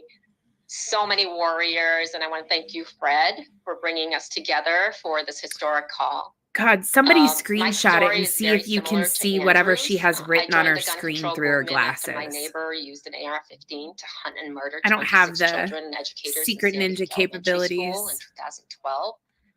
The shooting obviously devastated our entire community, our nation, and the world. And Congress failed to act. I found a poster today. I've been cleaning out my office that showed I found this poster. It has a picture, you can't see it, but it has pictures of all the senators. And back then, 3 Senate Democrats voted with 42 Senate Republicans to block the very weak background check bill after the Sandy Hook tragedy. And it took another decade for us to pass, some type of gun reform, and that was in the form of Bipartisan Safer Communities Act, when 15 Senate Republicans and 14 House Republicans joined the Democrats to pass the bill. So we've come a long way. But how do we get here? Well, for myself, I've taken million steps in the halls of Congress with so many of you on the screen and off the screen, so many survivors from all corners of our country. I will to push say for the life-saving gun bills like assault weapons ban, that Ethan's law to keep kids safe from unsecured guns, our and to average repeal PLACA, person to end the gun industry doesn't spend enough special time civil in the halls of liability shield. Congress putting So we've pressure been on going them. door to door to secure co-sponsors These people for these bills. will Why? spend Because when They'll we fucking elect sleep Kamala in the Harris, rotunda. and when we elect Tim Walz, and when we take back the House and keep the Senate majority on November 5th, these bills will be lined up as a priority for it to pass. So our movement is getting bigger and bigger. Unfortunately, because the gun industry has no issue pushing its any guns to anyone everywhere agenda. And gun violence is completely out of control. Guns are the #1 killer of our children and teens. And Chris is right. Chris Brown is right. If you count This everyone crisis over the age is of a civil 18. rights issue. That is why we must give more Asian American, Native Hawaiian, Pacific Islanders, Latinos, and even Mexican families who are impacted by U.S. source guns a seat at the table to make a difference, and we're doing that. So many of us have worked so tirelessly to tackle this issue, and we've made progress since Sandy Hook, even though some people said we haven't, but we have. We passed the BISCA, the Bipartisan Safer Communities Act, and we fought so hard, many of you did with me, for the White House Office of Gun Violence Prevention. And I've seen this. Rob and Greg are working literally 24/7 to tackle this issue. I don't think they're getting much sleep, but we need to put them back there because they have so much more work to do. No. This is Poe Murray, not Kamala. And our friends in the Black and Brown community, with help from like Erica Ford and Greg Jackson and Amber Goodwin, they're finally receiving millions of dollars for community violence intervention programs, and it's making a difference. But our job's not done. 1.2 million Americans have been shot since Sandy Hook. But due to the work we've done, gun deaths have declined, but 46,728 people still died from gunshot wounds in 2023. It's not acceptable. There are 465 million civilian guns in the United States, and now over 13.7 million AR-15s have been in additional guns have been sold since Sandy Hook. AR-15s, and that the There's a link right there alone at the has top made of the gun industry $11 billion on your richer. screen. Make sure you Gun click violence that. remains a public health crisis. Get yourself in an our nation, but Kamala AR-15. Harris is all Become in to part tackle of the this issue. problem. Joe Biden showed up for us. He even showed up at the National Vigil for all victims of gun violence. Gotta And pump those Kamala will numbers show up. for us. And Andrew is right. Any progress that we've made so far will be completely erased, and we will go backwards if we do not elect Kamala Harris and Tim Walz and give them a congressional majority. Please. Right? Donald Trump told school shooting survivors to get over it. J.D. Vance said gun violence is a fake problem. That's the third time that they've used that. Republicans are still blocking hundreds and hundreds of gun violence prevention bills right now. So the choice cannot be more crystal clear. We have Absolutely. 90 days left to get the vote out for Kamala Harris, No. Tim Walz, and other GVP champions. We need all hands on deck. So we need all of us to register voters, help with phone banks, canvas, tell people who you're voting for and why, and don't be shy about it. And we need to donate. So I hope Don't that be shy all of you will donate some about amount, taking people's even if rights it's away. $5, Be excited about because being we a can't tyrant. afford to lose. Our children This and is their such a losing children deserve message. better. So I'm really so happy that we're here doing this call, and Rude I boy. really believe that we will win in November. Thanks, Poe. Thank you so much. And I'm going to just tack on to what you were saying there at the end with donate. For those wondering, we're now over 60,000 raised, but our goal for tonight is 100,000. And so anyone who's still on here who has the potential to Y'all, make a large $60,000 they've that raised works in the too. name of stealing So rights let's get from this to citizens. 100,000 if we can. And with that, I'm going to do another minor schedule Fucking hate audible these just to people, accommodate man. everybody. And the next person we're going to go to is Mark Hamill. Big facts. Who I am thrilled is joining us this evening. Mark is not only an incredible actor, for those of you who don't know, he's a fierce activist for causes he believes in. And for those of us in the gun violence prevention movement, we love him. So, Mark, thanks for being on. Fred, can you hear me? I can. Thank you so much for inviting me to be a part of this.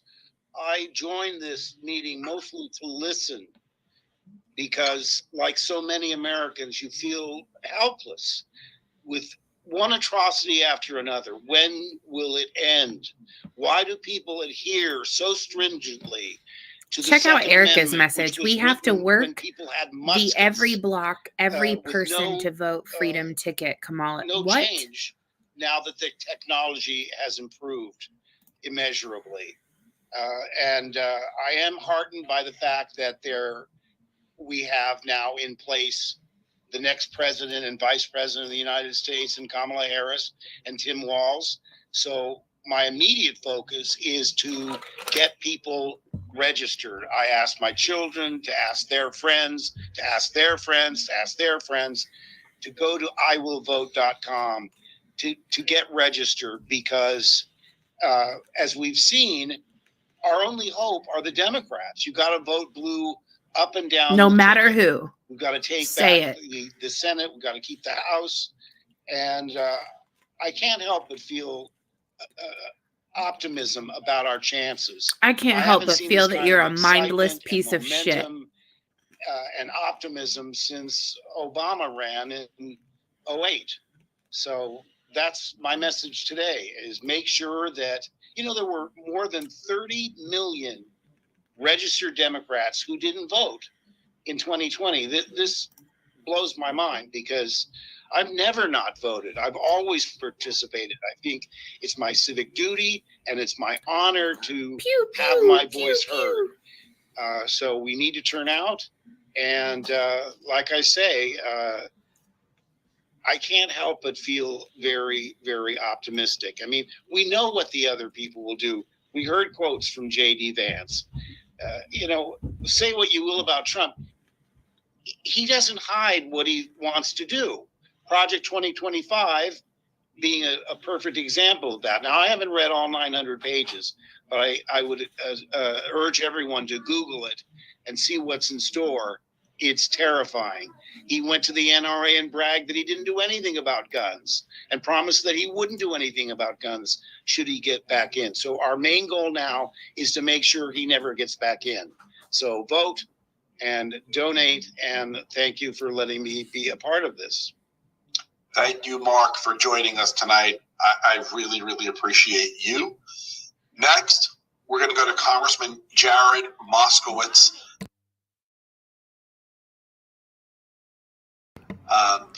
who I knew on the periphery in Parkland, but who's become one of my favorite people in the world. What not everyone is aware of is that 3 weeks after the Parkland shooting, Jared was on the Florida House floor giving an impassioned speech. And he is the reason gun violence prevention passed in the state of Florida.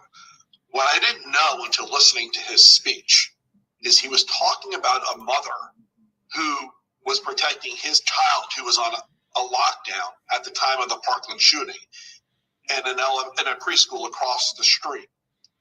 That mother was my wife. While our daughter was getting shot, my wife was protecting Jared's son. It goes without saying, I now consider Jared family. And so with that, I want to invite my friend, Congressman Jared Moskowitz, to be on with us. Good evening, Fred. It's good to be with you. It's an honor to come after Mark Hamill. Too bad my kids are sleeping. This would be like an amazing moment in my household. There's only like a shrine of every Star Wars Lego they now sell. Fred, it's so good to be with you. Obviously, this issue is not just personal to you, personal to everyone on the Zoom. They play on but personal to emotions me. so well I remember exactly where I as was. a tool of guilt when and my wife called manipulation. me, as we were driving past Feel the bad school for on us. February 14th. Give us your I mean, money. the school's a mile from where I'm at right now. I graduated Marjorie Stoneman Douglas. And I could never think that this would happen in our community in Parkland, the safest city in all of the state of Florida. And just a year and a half before, as a state representative, I was visiting Pulse after the horrific tragedy there. I met David Hogg under the bridge that very evening. I bet as you I came did. home to go to Douglas. And my wife wound up telling me that story, Fred, you just told, which is, Sam, my son, was 4 at the time. He's now 10, 6 years later. And he was locked in a closet because they went into lockdown. The preschool was around the corner from Douglas. And the teacher, he was in a writing class. And Jen taught a writing class at that preschool. And so they were in lockdown with the teacher. And so, Jen was protecting my kid when Jamie was shot. And I found that story out that night of the shooting. And I remember feeling despair because after Pulse, Florida didn't do anything. We did nothing after Pulse. They wouldn't even go into special session after Pulse. I led the effort with Darren Soto, who's in Congress. He was a state senator at the time, represented that area. I led the effort in the House. He led it in the Senate to try to force us into special session. And the Republicans voted no, they wouldn't come into special session. So when it happened to Parkland, I was dismayed that we would do nothing. But then I built a coalition of people. And yes, Republicans, some of them that were willing to look at what happened there and say that we would try to do something. Not everything I wanted, but something. In Florida, red Florida, we raised the age to buy a gun to 21. We instituted 3-day waiting periods for all gun purchases. Is this still streaming and red flag on laws. Red flag laws, Fred, as you know, we talk about it literally YouTube? weekly. I'm just curious. That have now been used almost 20,000 times in the state of Florida in 6 years.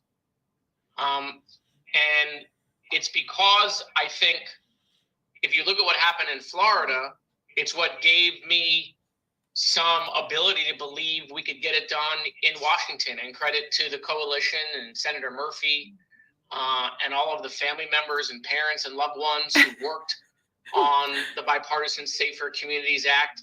Because, breaking that barrier of the first bill to pass in 30 years in Washington is important. When we did it in Florida, it was the first bill to pass in over 30 years. And it was the first time the NRA lost in Florida. Many of you have been in the gun violence prevention movement for a long time. We had Marion Hammer here, the strongest NRA lobbyist in the country, the former NRA president. She's the one who wrote Stand Your Ground literally in Florida and then rolled it out to the rest of the country. And so, look, this issue is caught just like every other issue in Washington. We don't do big things right now. But as Fred and I talk all the time, like every little thing we do, no matter how small brings it may us feel, closer to is keeping another communism. family from being drafted into a club that no one wants to be a part of. And so that's what gives me, I guess, the strength to continue, even when it feels like sometimes we're not doing everything we want. We got to take the wins where we can. We got to make sure that we're mitigating everything we can, and we got to find people to work with. Democrats are not going to do this alone. We got to find independents in the community that agree with us, and yes, even some Republicans. And so, I'm going to end there, Fred, so you can catch up with time. But it's a pleasure to be with you. We got to make sure that we elect Kamala Harris and Tim Walz. What an amazing rally we had just a couple of hours ago. I can assure you everything that has happened at the White House, the office that has been created, all goes. It will go. In fact, Donald Trump will announce it's leaving in the transition period before he even gets into the building. I remember him on TV after Parkland convening all of that stuff. We were watching him with bated breath that maybe something would happen, and he did nothing. Zero, zilch, nada. He started a war going after his Attorney General Jeff Sessions, and he did nothing. And so if we don't keep Kamala Harris in Washington and elevate her to the presidency, this will all go away. And so thank you for everyone being on the Zoom. Donate if you Thanks, can. Jared. Fuck Fred, me, thank you so man. much for everything you Thank do. you. and all- God all the family forbid members. you actually hold the Jared. people who murdered other next, people We're accountable. going to go on You two want to men who, take away the rights of also law-abiding, just become dear friends of peaceable mine. citizens in It's this amazing country how many people I've had and the good fortune fundraise off of getting dead to know people in the through this work. process. Fuck And these are you. the two physicians on our call who have really worked their tails off to help America better understand God, I want that this to gun be violence over. is in fact a true public health issue. And so with that, I'm first going to go to my dear friend, Dr. Joseph Saccharin, and then I'm going to go to my friend, Dr. Chetan Sathya. Joe, the screen is yours. Thanks so much, Fred. And it's truly exciting to be here. The energy is incredible. And I just want to thank you and so many others that helped bring this call together tonight. I am truly honored to be with this extraordinary group of survivors and champions today who are united by a common purpose and an unwavering commitment to prevent gun violence. As a lot of you know, I'm a trauma surgeon in East Baltimore, and I have seen firsthand the devastating impact that gun violence has on individuals, on families, and communities, and the disproportionate impact on young brown and black men. But I stand here not just as a surgeon, but as a survivor. I was shot in the throat at the age of 17 after a high school football game.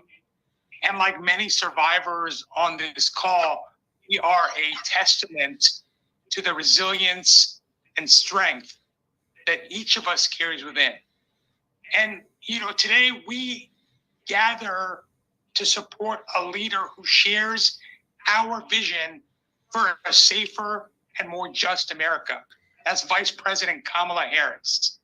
We've already heard tonight how her unwavering dedication to tackling gun violence is not just a policy stance, it's a moral imperative.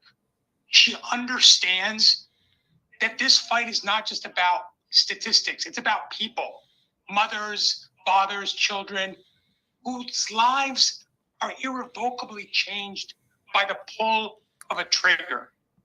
And I just want to say that while I love what I do as a trauma surgeon, there is nothing more gut-wrenching than having to explain to a mother or father that their child that left that morning is never coming home again.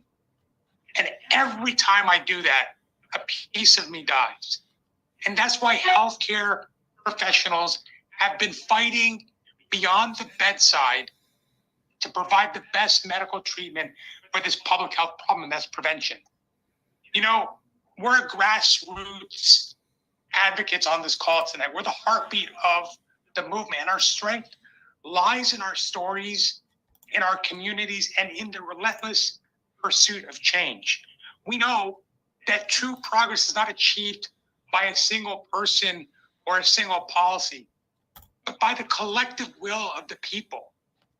And each conversation, each rally, each vote brings us closer to a future where our children can grow up without the fear of being shot. You know, as the chair of the board for Brady and its chief medical officer, I've witnessed the power of advocacy. I've seen how our voices can shift the narrative, influence legislation, and hold leaders accountable. So today, I just want to ask you to harness that power, to amplify your voices, to donate, to mobilize. That's not my your phone, by communities, the way. and to stand with Vice President Harris as she leads us towards a safer, more compassionate nation. Together, we are more than survivors. We're change makers. We're the embodiment of hope, resilience, and determination. So let's continue to fight with the same courage that has brought us here today, knowing that our efforts are paving the way for a brighter, safer future for all. Thank you so much for being here, for letting me be a part of it. And Fred, thanks again for all the tremendous effort along with your organizing team to bring this together. Thank you, my friend. I truly appreciate you every day. Next, we're going to go on to my friend, Dr. Chethan Sathya, who, in addition to being a leader in the work to turn gun violence or help people understand that it's a public health issue, also works at Second Northwell time, Health, public which health is issue. where my brother used to work years ago before he passed away from his cancer related to his service in 9/11. And so we have a very special connection over that. And with that, Dr. Sathya, the screen is yours. Thank you so much, Fred. Thank you for putting this together. And it's an incredible honor to be here with so many inspiring folks. Many of you have been instrumental in the public health journey that Dr. Sathya was just mentioning. I want to start off, and I'm going to keep this brief. I know, Fred, we're tight on time. I had a really inspiring story 2 weeks ago.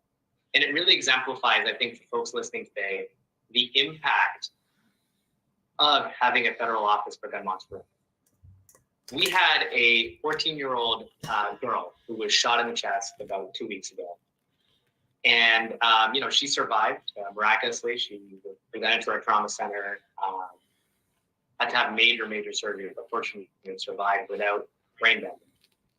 And, she, on day 2 or 3 of recovery, we were talking to her parents, and she herself was very much into advocacy. She was working in her school towards violence prevention efforts, mental health awareness efforts. She wanted to reduce maternal mortality when she was older.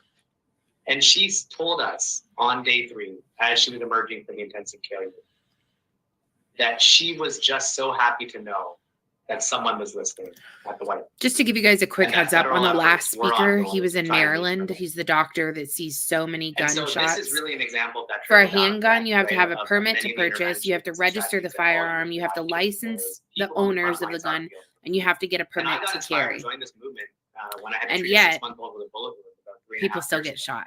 in Chicago. That's what started off this journey for me. And I can say confidently that in 2022, we had a 350% increase in the number of kids coming in with gunshot injuries to our level 1 trauma center here in New York. But that has changed. For the first time, we're starting to see, these CVI efforts really ramp up. I'm meeting kids who have been engaged with CVI groups and are telling me that they are not being shot again, but their lives are being changed around. We have implemented screening at our hospitals to actually talk to patients for the first time about gun violence risk at scale. And a lot of these efforts have been heralded by great the Bipartisan Safer Communities Act and by the White House Office for Gun Violence Prevention. Rob and Greg helped us convene nearly 58 high-level executives from our largest health systems for the first time at the White House to talk about gun violence being a public health issue. And that's a big deal. In the past, it's been really rare that healthcare leadership actually steps up and mobilizes support for this. But for the first time, that coalition is coming together. They're committing funds to stop gun violence. And that was only possible because of the amazing work at the federal level. So I hope those kind of highlight some examples of the tremendous impact this is making on the front lines to kids. I know many people in the New York community are feeling that. They're encouraged, and I hope that this is not the end. So thanks again, Fred.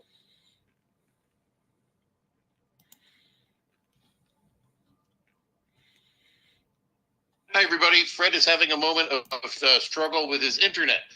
So I'm going to pop in for just a moment here and introduce our next guest. And so I have, and I know I'm going to mispronounce this. I'm so sorry. I just hadn't prepped for asking anybody. So please be patient with me. But Alaya Eastman is up next.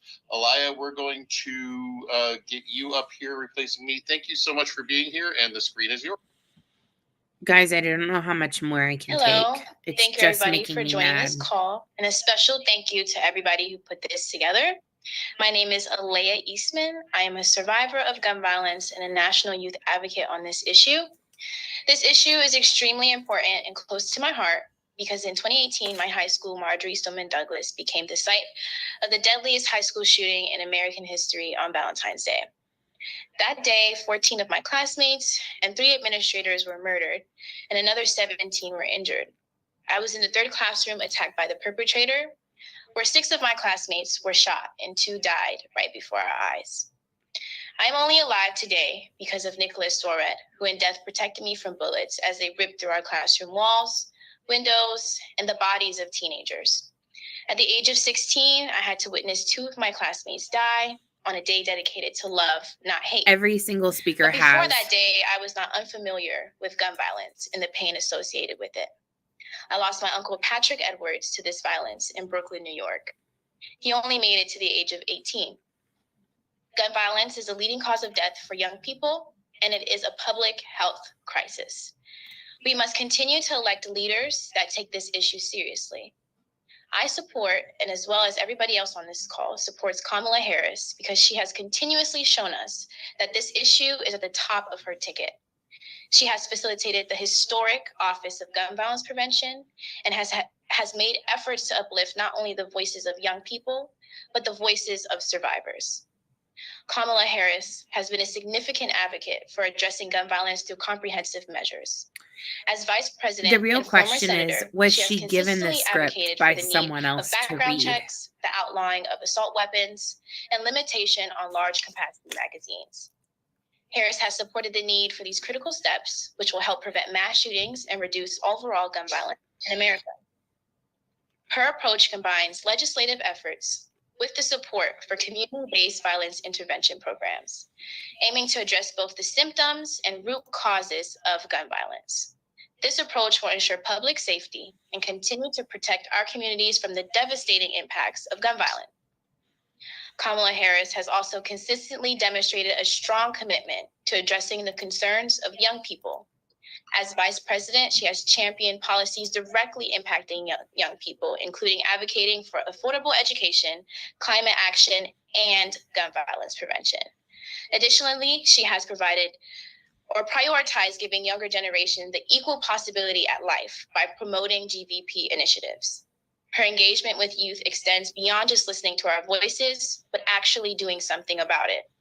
She prioritizes addressing the many intersections of gun violence, such as social injustice and mental health, aiming to create a more equitable and inclusive society that addresses the unique challenges faced by young Americans due to gun violence.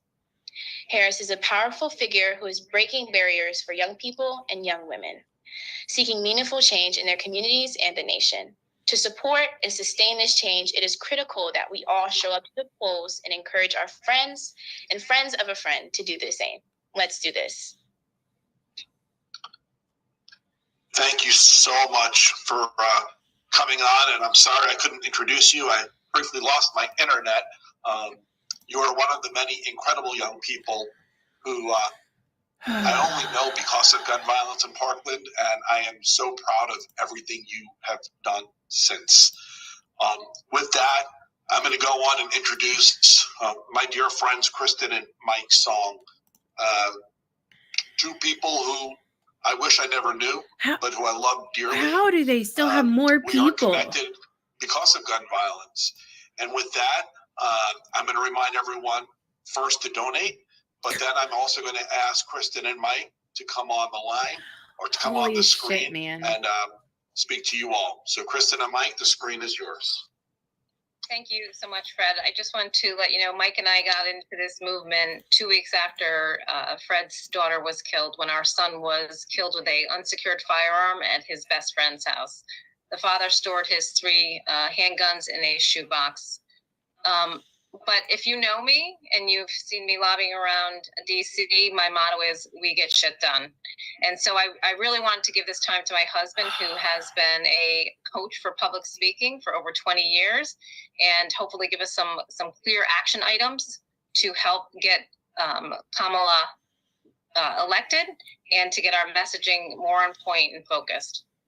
Well, thanks, honey, for this moment. And I'm so proud of everything you've done. And it's an honor to be here with everybody. Well, what have I been doing? Well, most of my life I've been Watching your boyfriend, your wife's really boyfriend, fucker. in the corporate world. I'm and sorry, now that I've was seen mean. about 1,000 mean. speeches from folks in the GVP movement. And we have some amazing communicators here. And I'm so glad about our Ticket Harris Waltz. They're amazing communicators too. But I want to give you just 3 or 4 observations that I think could help every one of us, because I do think that messaging will win the war. And I think if we can communicate more effectively, each and every one of us, even if you're not one of these amazing speakers here today, we will win. So I wanted to give you just a couple very quick observations of how we could triple or quadruple the amount of press, impact, and votes we get so we can move people out there. I want you to think about becoming a communication rock star. Like Fred, who every time I watch him, he's riveted. He uses very simple words and they punch through. Very simple words. I want you to kind of think about maybe treat your audience having a like they're chorus stupid. Or a power phrase when you're going to speak. And that power phrase could be something 3 or 4 Reduce words. gun violence. In rock and roll, Such a great power it's things phrase. like Let It Be, right? That's a great song. Born to Run, Start Me Up, Light My Fire, Shake It Off. Hear that kind of cadence. There's often a verb, and then there's 2 more words, maybe 3. When you think about Let It Be, I want you to now think about what the other side is doing. They're doing this. They came out of the same pool of corporate people that I did. So I want you to be a better communicator. But listen to the cadence as I go through this. Start me up, light my fire, shake it off. Let me teach you Build the how to wall, drain the manipulate swamp, people with stop your the steal. words. Guess what?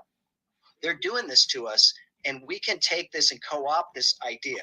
Now, no one did this better than Emma Gonzalez, now referred to as X, in that amazing speech at Parkland where we heard "We call BS" repeated 9 times. 9 times. "We call BS" was her chorus. It was so rare, so unusual to see someone in the GVP world, looking back across the 1,000 speeches that I've seen, that did that, had the power phrase and repeated it.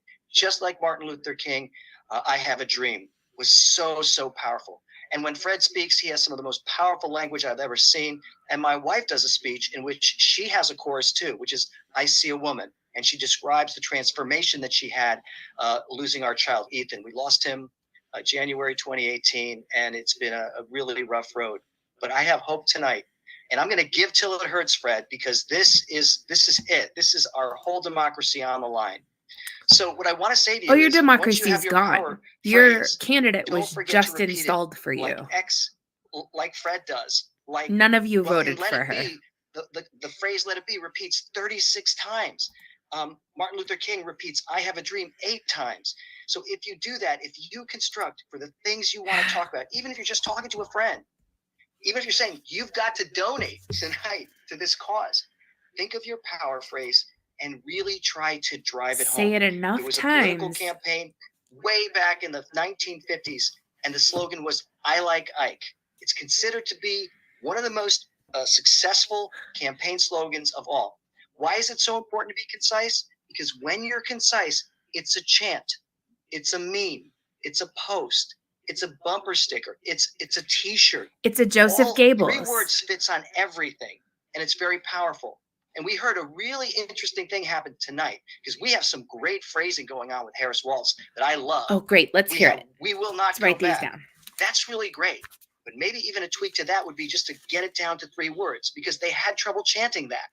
So if it was just "won't go back, won't go back, won't go back," we would have a really, really powerful phrase there because we're not going back. We're going forward. We're going to give till Here's it your hurts, talking points, and we are everybody. gonna You'll see elect, won't go back Harris between Waltz now to that ticket. and We this can't time go tomorrow. back. We have to move forward. And I hope if this helped you even just a little bit to become a more effective communicator. Messaging will win this war. And I can't thank you enough. It's an honor to speak with everybody here. Thanks, Fred, and everybody else. It's a really wonderful experience. Thank you, Mike and Kristen. I truly, I love you both. So thank you.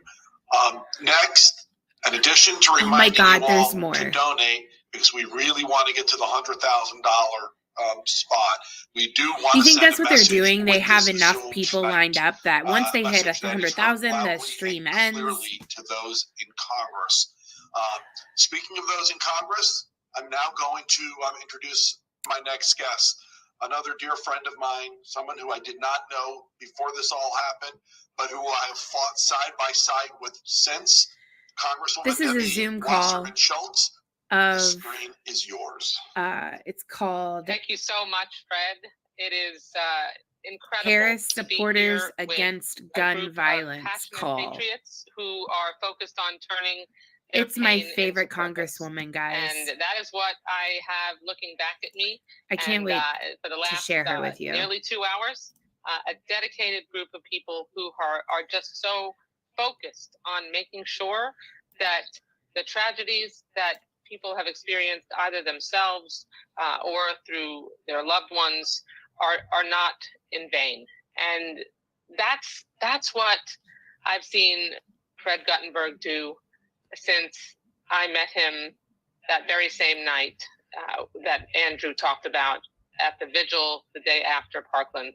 I represent the congressional district right next door to Parkland, and the high school my kids went to is the rival high school to Marjory Stoneman Douglas. So there were a lot of friendships and rivalries forged, and so we spent a lot of time in Parkland and vice versa in Weston. But Fred, to this day, your speech at that vigil, as a mom, as a human, someone procreated with was her. The most searing that I have witnessed really in my life. And your focus and your mission, the night that we had the forum in the Panthers arena, and for the many months that you refused to sit down because you refused to relax. You would not take a load off those feet until you were able to advance the cause of fighting gun violence that took your precious Jamie. And you know what is so incredibly frustrating, my friends, is that we have so much gun violence in this country. We have had so many mass shootings that even in our community, Fred, people forget that just a year before the Marjory Stoneman Douglas tragedy, we had a mass shooting at the Fort Lauderdale Hollywood International Airport that made international news. A gunman flew from Alaska with only a I really was hoping to hear them talk about gun violence against Donald Trump, where one of their supporters tried to murder him. Went into the bathroom, pulled it out, and mowed Shocked down 6 that we didn't hear anything people who about were that. killed and injured 13 others.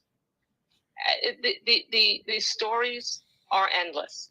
And it is so absolutely vital that we help make sure that we raise the money tonight. So please, if you have not donated, making sure we hit that 100,000 or get as close to it as possible is so critical. I can tell you firsthand, having chaired my national party as the chair of the Democratic National Committee for many years, these people are playing for keeps. They do not care one iota about the loss of anyone's dear one's lives. They care about lining their pockets.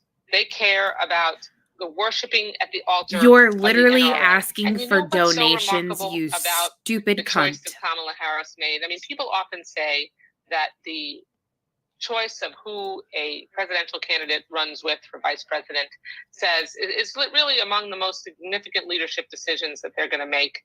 And the fact that she chose Tim Walz, who is a dear friend of mine, who has such an incredibly big heart, who really, in the face of a district that he represented when he was in Congress and his own upbringing, was sensitive enough and had enough courage to change. I mean, I have a lot of respect for those who listen to facts and rational arguments and change their mind. And Tim heard those concerns, and he listened to his young daughter, Hope, who my youngest daughter, Shelby, grew up with as a congressional kid. They really are. Sleepovers in their, when they were both in D.C. And so It's almost I saw like Tim Walz they're getting live phone his calls principles and never and just compromise them, as popping he in so their valiantly homes said. like, oh, Because our kids' generation we has haven't met been our goal so yet. terribly You're up, impacted Debbie. by guns. And so they see them far differently than It'll be really their bad parents' when they generation did start growing up. And as his heart and his mind bringing evolved, like so did his policies. guests And that have so already it was spoken back up again. incredible to see his evolution after the Stoneman Douglas shootings. And he proposed an assault weapons ban. As governor of Minnesota, he signed strong gun safety laws, like ones that increase penalties for anyone who buys a gun for someone who isn't legally allowed to own one. The good news is that as vice president, he'll help change hearts and minds too. As a gun owner, And as a hunter, he speaks their language. So He's disingenuous. Plain spoken. And as you've all heard, Poe Murray Kamala says, Harris has ban been weapons walking the of walk war. for many, many years. The kind of legislator, Hashtag. the kind of colleague that I admire is not the ones that are, grabbing the baton and wanting to lead the charge publicly. It is the ones that put their noses to the grindstone, do the work behind the scenes, no task too small, work those members, have those conversations on the floor, pull them aside into the corner. And that's what Kamala Harris has done. And that's what it's going to take for us to make progress on legislation like Jamie's Law. I'm proud to have sponsored and continue to sponsor legislation named in honor of Fred's daughter, Jamie, his precious girl, who deserves the legacy that we can pass into law if Kamala Harris and Tim Walz are elected, so that we can make sure, because believe it or not, it is actually illegal under federal law now to purchase ammunition if you are a prohibited purchaser. But bafflingly, we don't actually require a background check. So you can purchase as much ammunition as humanly possible, even if you are a federally prohibited purchaser, because no one checks. And Jamie's Law would make sure we just put the very small, essential correction to federal law to make sure that we can check that someone buying ammunition is actually legally allowed to do so. So, Fred, I'm going to hang in there with you every single day. We know we can't go backwards. We know Trump and Vance would pack the courts with extremists, bottle up the most basic of reforms, undo all the progress we've seen these last 4 years. But we're not going to let that happen. We're just not going to. And I want to thank you, Fred. If anyone needs free help with a speech, post, or anything related to this election of gun violence, there's no way we send an would have made email. progress without your efforts. So now let's win this in memory of and in honor of the too many lives that were lost. Thanks so much. Info at Thanks, Debbie. I truly songstrong.org appreciate in you. case you guys want to reach out. And now we're going to move on. The red shirts, Moms Demand. And I think most of you know they've been under new leadership this past year. Oh, no. So I'm going to invite on next my friend Angela Farrell Zabala and Nick Suplina with Everytown. They're going to come on together and talk about why this matters to them. So Angela and Nick, the screen is yours. Good evening. Good evening. Thank you so much, Fred. What a complete honor to be here with you. You are such an inspiration. And frankly, I just want to start by saying I want to honor all the survivors. Quabina? I get up every day and do what I do because of you, because of the courage, because of the way that you put one foot in front of the other and turn pain and passion into progress, into making sure that we're doing everything we can to prevent the next tragedy from happening. So thank you, Fred. Thank you to everyone else. Thank you, Angela. Really appreciate you. So I'm Angela Farrell Zabala. I am the executive director of Moms Demand Action, which is one of the largest grassroots organizations fighting to prevent gun violence in this country, alongside Students Demand Action in Everytown for gun safety. And my colleague, Nick, are you there, Nick? You know what? I am here, Angela. I am definitely here and excited there he to is. hear from you. I'm seeing the hearts, Angela, coming up, and I'm feeling some big mom energy in the ethos, in the internets out there. Look at that. See, I told you. All the hearts, all the love. There they are. Angela, as somebody who's out there in the field all day and talking to moms and talking to survivors and activists, what are you kind of most excited about? Why is this election so important to you? Well, there's so much energy, and I'm just going to keep it short and sweet because we had so many incredible speakers before us. And frankly, we couldn't do this work without the collective action of everybody that's on this call, and even folks that we don't have their voices tonight. But I say, why is this important? It's important because we actually have more power than we Because I need more boxed wine. But I really want to channel the fact that we are powerful. The fact that in a short amount of time, when I think about this movement from the lens of when moms came in, and frankly, this was well before we were here. We've been around 11 years. There are people that have been doing this work well before we entered the scene. But I've seen the incredible progress that we've been able to make. An issue that was a third rail issue in politics. Now people are Okay, running guys, and I gotta winning put my on kids this, to and that's bed why as it's so soon as important that these we two are understand our done. I can't do collective this power. anymore. I'm I over also it. had a lot of experience in time with volunteers across the country, survivors that are telling their stories. And I've also had a good amount of time to be able to spend with the vice president herself. We've had some events we've done together, and I can tell you she has so much passion for this. It's so It's a important really to good her. point. And when I talk to her in particular, when she thinks Like about maybe students focus and on the young root people, the fact that this cause. is the leading cause of death in Take young people, and the it has no place in this country. It makes no sense at all. We have the power to change this. So it is important You're welcome, because Tex. it's about gun violence prevention. It's about keeping our communities safe. It's about will we arm teachers or will we fund after school programs? Will we close background check loopholes Yes. or will we make Donate it to even Kamala. easier for anyone to get their She hands on a has to gun? win, Are we going to protect or our they're going to get to democracy? keep their gun These are rights. fundamental That's what they've questions said. that That's we can substantial. answer by getting up and making sure that we're voting and we're getting all of our friends, all of our family, and letting them know what's at stake. So I'm really excited about the power, the energy, what we can accomplish together.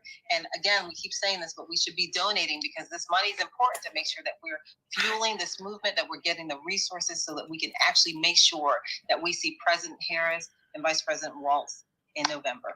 Nick, what about you? What do you think is so important about this? Oh man, just hearing you say President Harris just gives me all the energy I need to do this work. You know, I think David Hogg at the beginning said this. Fred, you're such a tremendous leader. You've said it.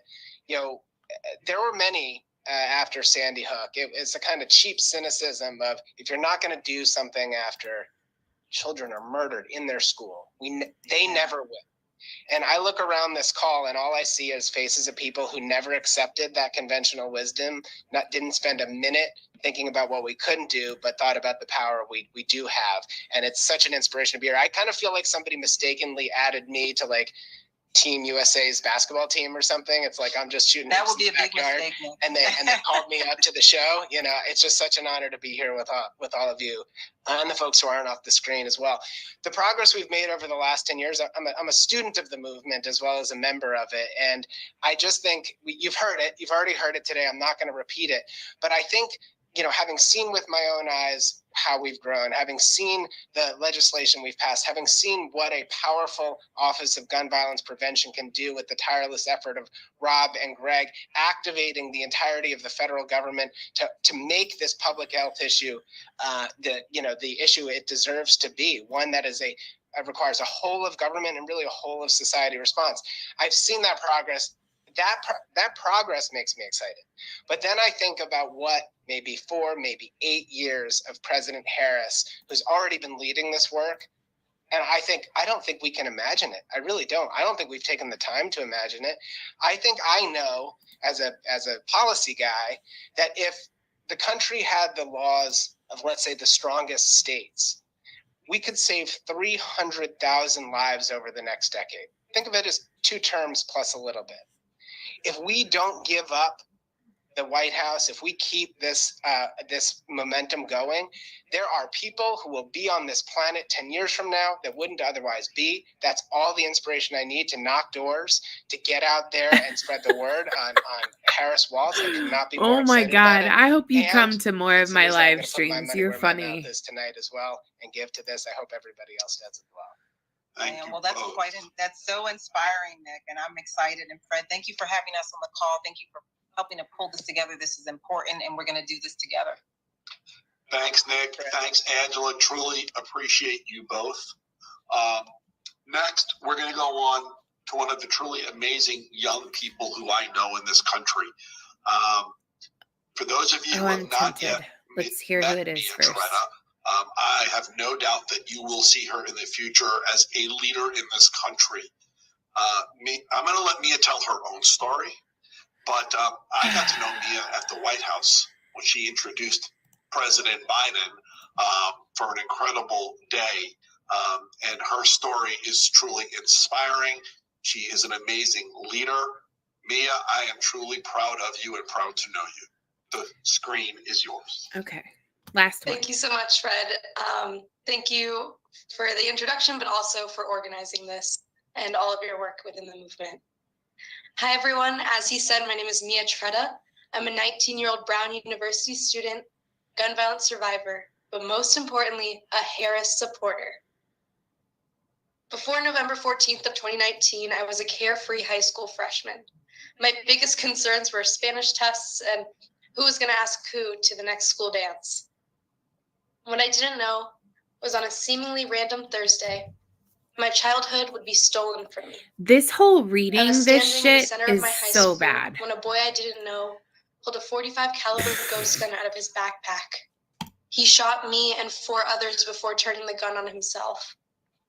He was able to murder 2 of my classmates, injure 3, and kill himself in a matter of 8 seconds, a type of havoc that can only be caused by a firearm.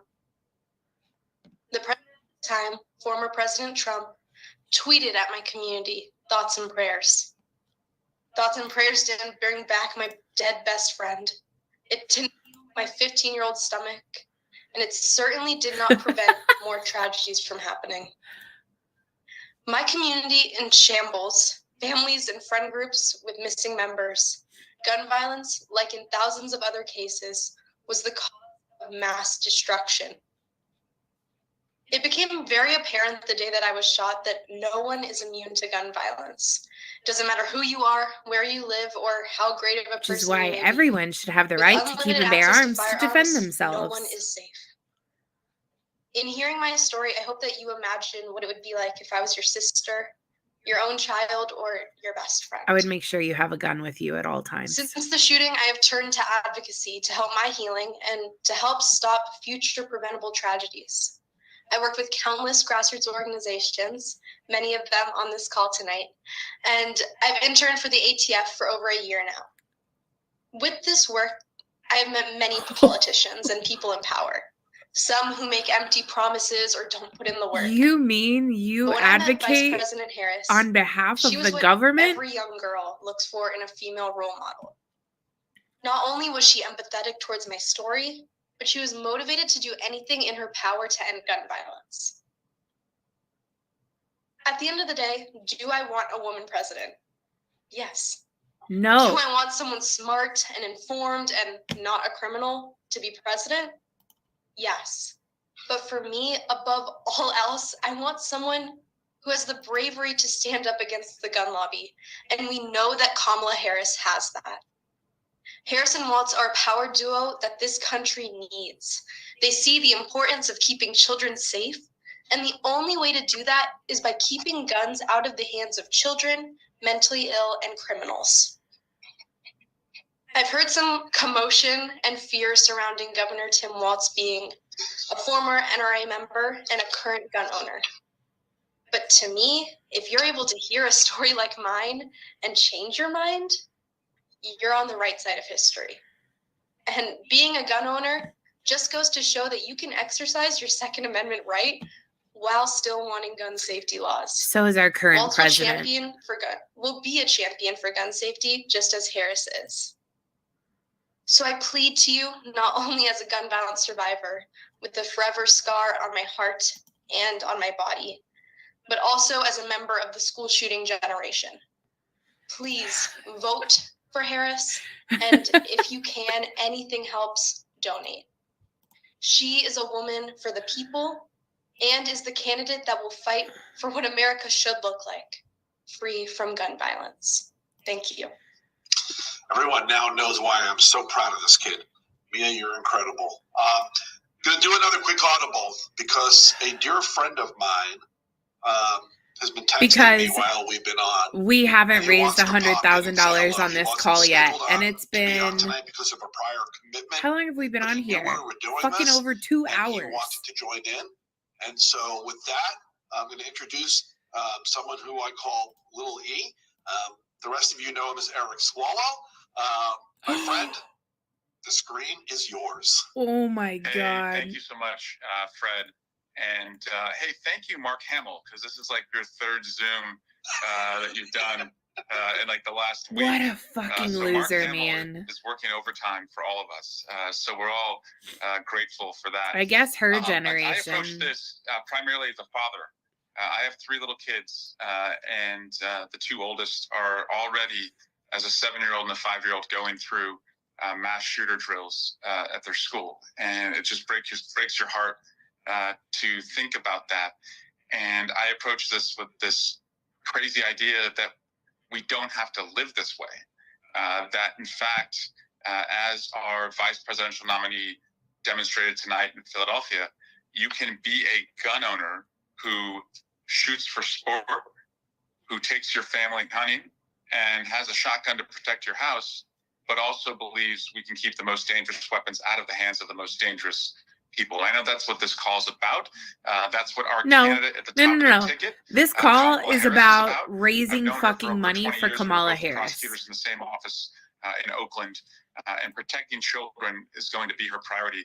But I just want to share with you, Fred, that just recently, just when you thought you hadn't heard enough about how our kids are so traumatized, a substitute teacher pulled me aside at an event.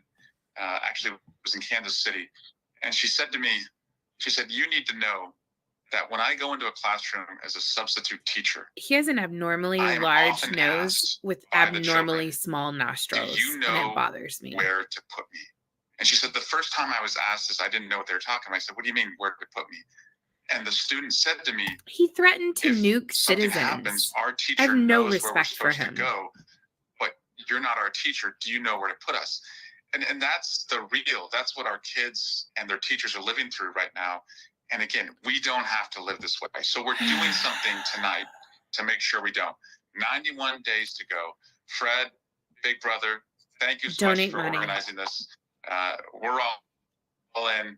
We're with you, Fred, and we're going to get this done, and we're going to do it for the children. So thank you all. Thank you, my friend. I appreciate you. Moving on, I want to then move on to a little different. We're getting to the tail end here. But Yeah, there right. are some incredible activists out there who have been doing this work for far longer than Okay. I've been a part of it. I'm done. And I can't do it anymore. Okay. Look. I love all of you. So you should have been here for the beginning. I promise you, it's the worst 2 hours of my life that I've spent. I hope that I was about to jump out of a window. Bro, you should come back and hang out with us, or hang out with us on Twitter or something like that. It's way fun on there. I love you guys. Thank you all for tuning in. Obviously, that was a complete fucking shit show. Let me steal your rights. Let me take them out from underneath of you so that I can oppress you and treat you however I want, and do it in the name of safety. I'm in the spaces when I see them. Oh, nice. Okay. Okay. With all of that being said, don't vote for don't vote for Kamala Harris. That's really what it boils down to. I love you guys a whole bunch. I'm going to go put my kids to bed. You guys take care. Have a wonderful night.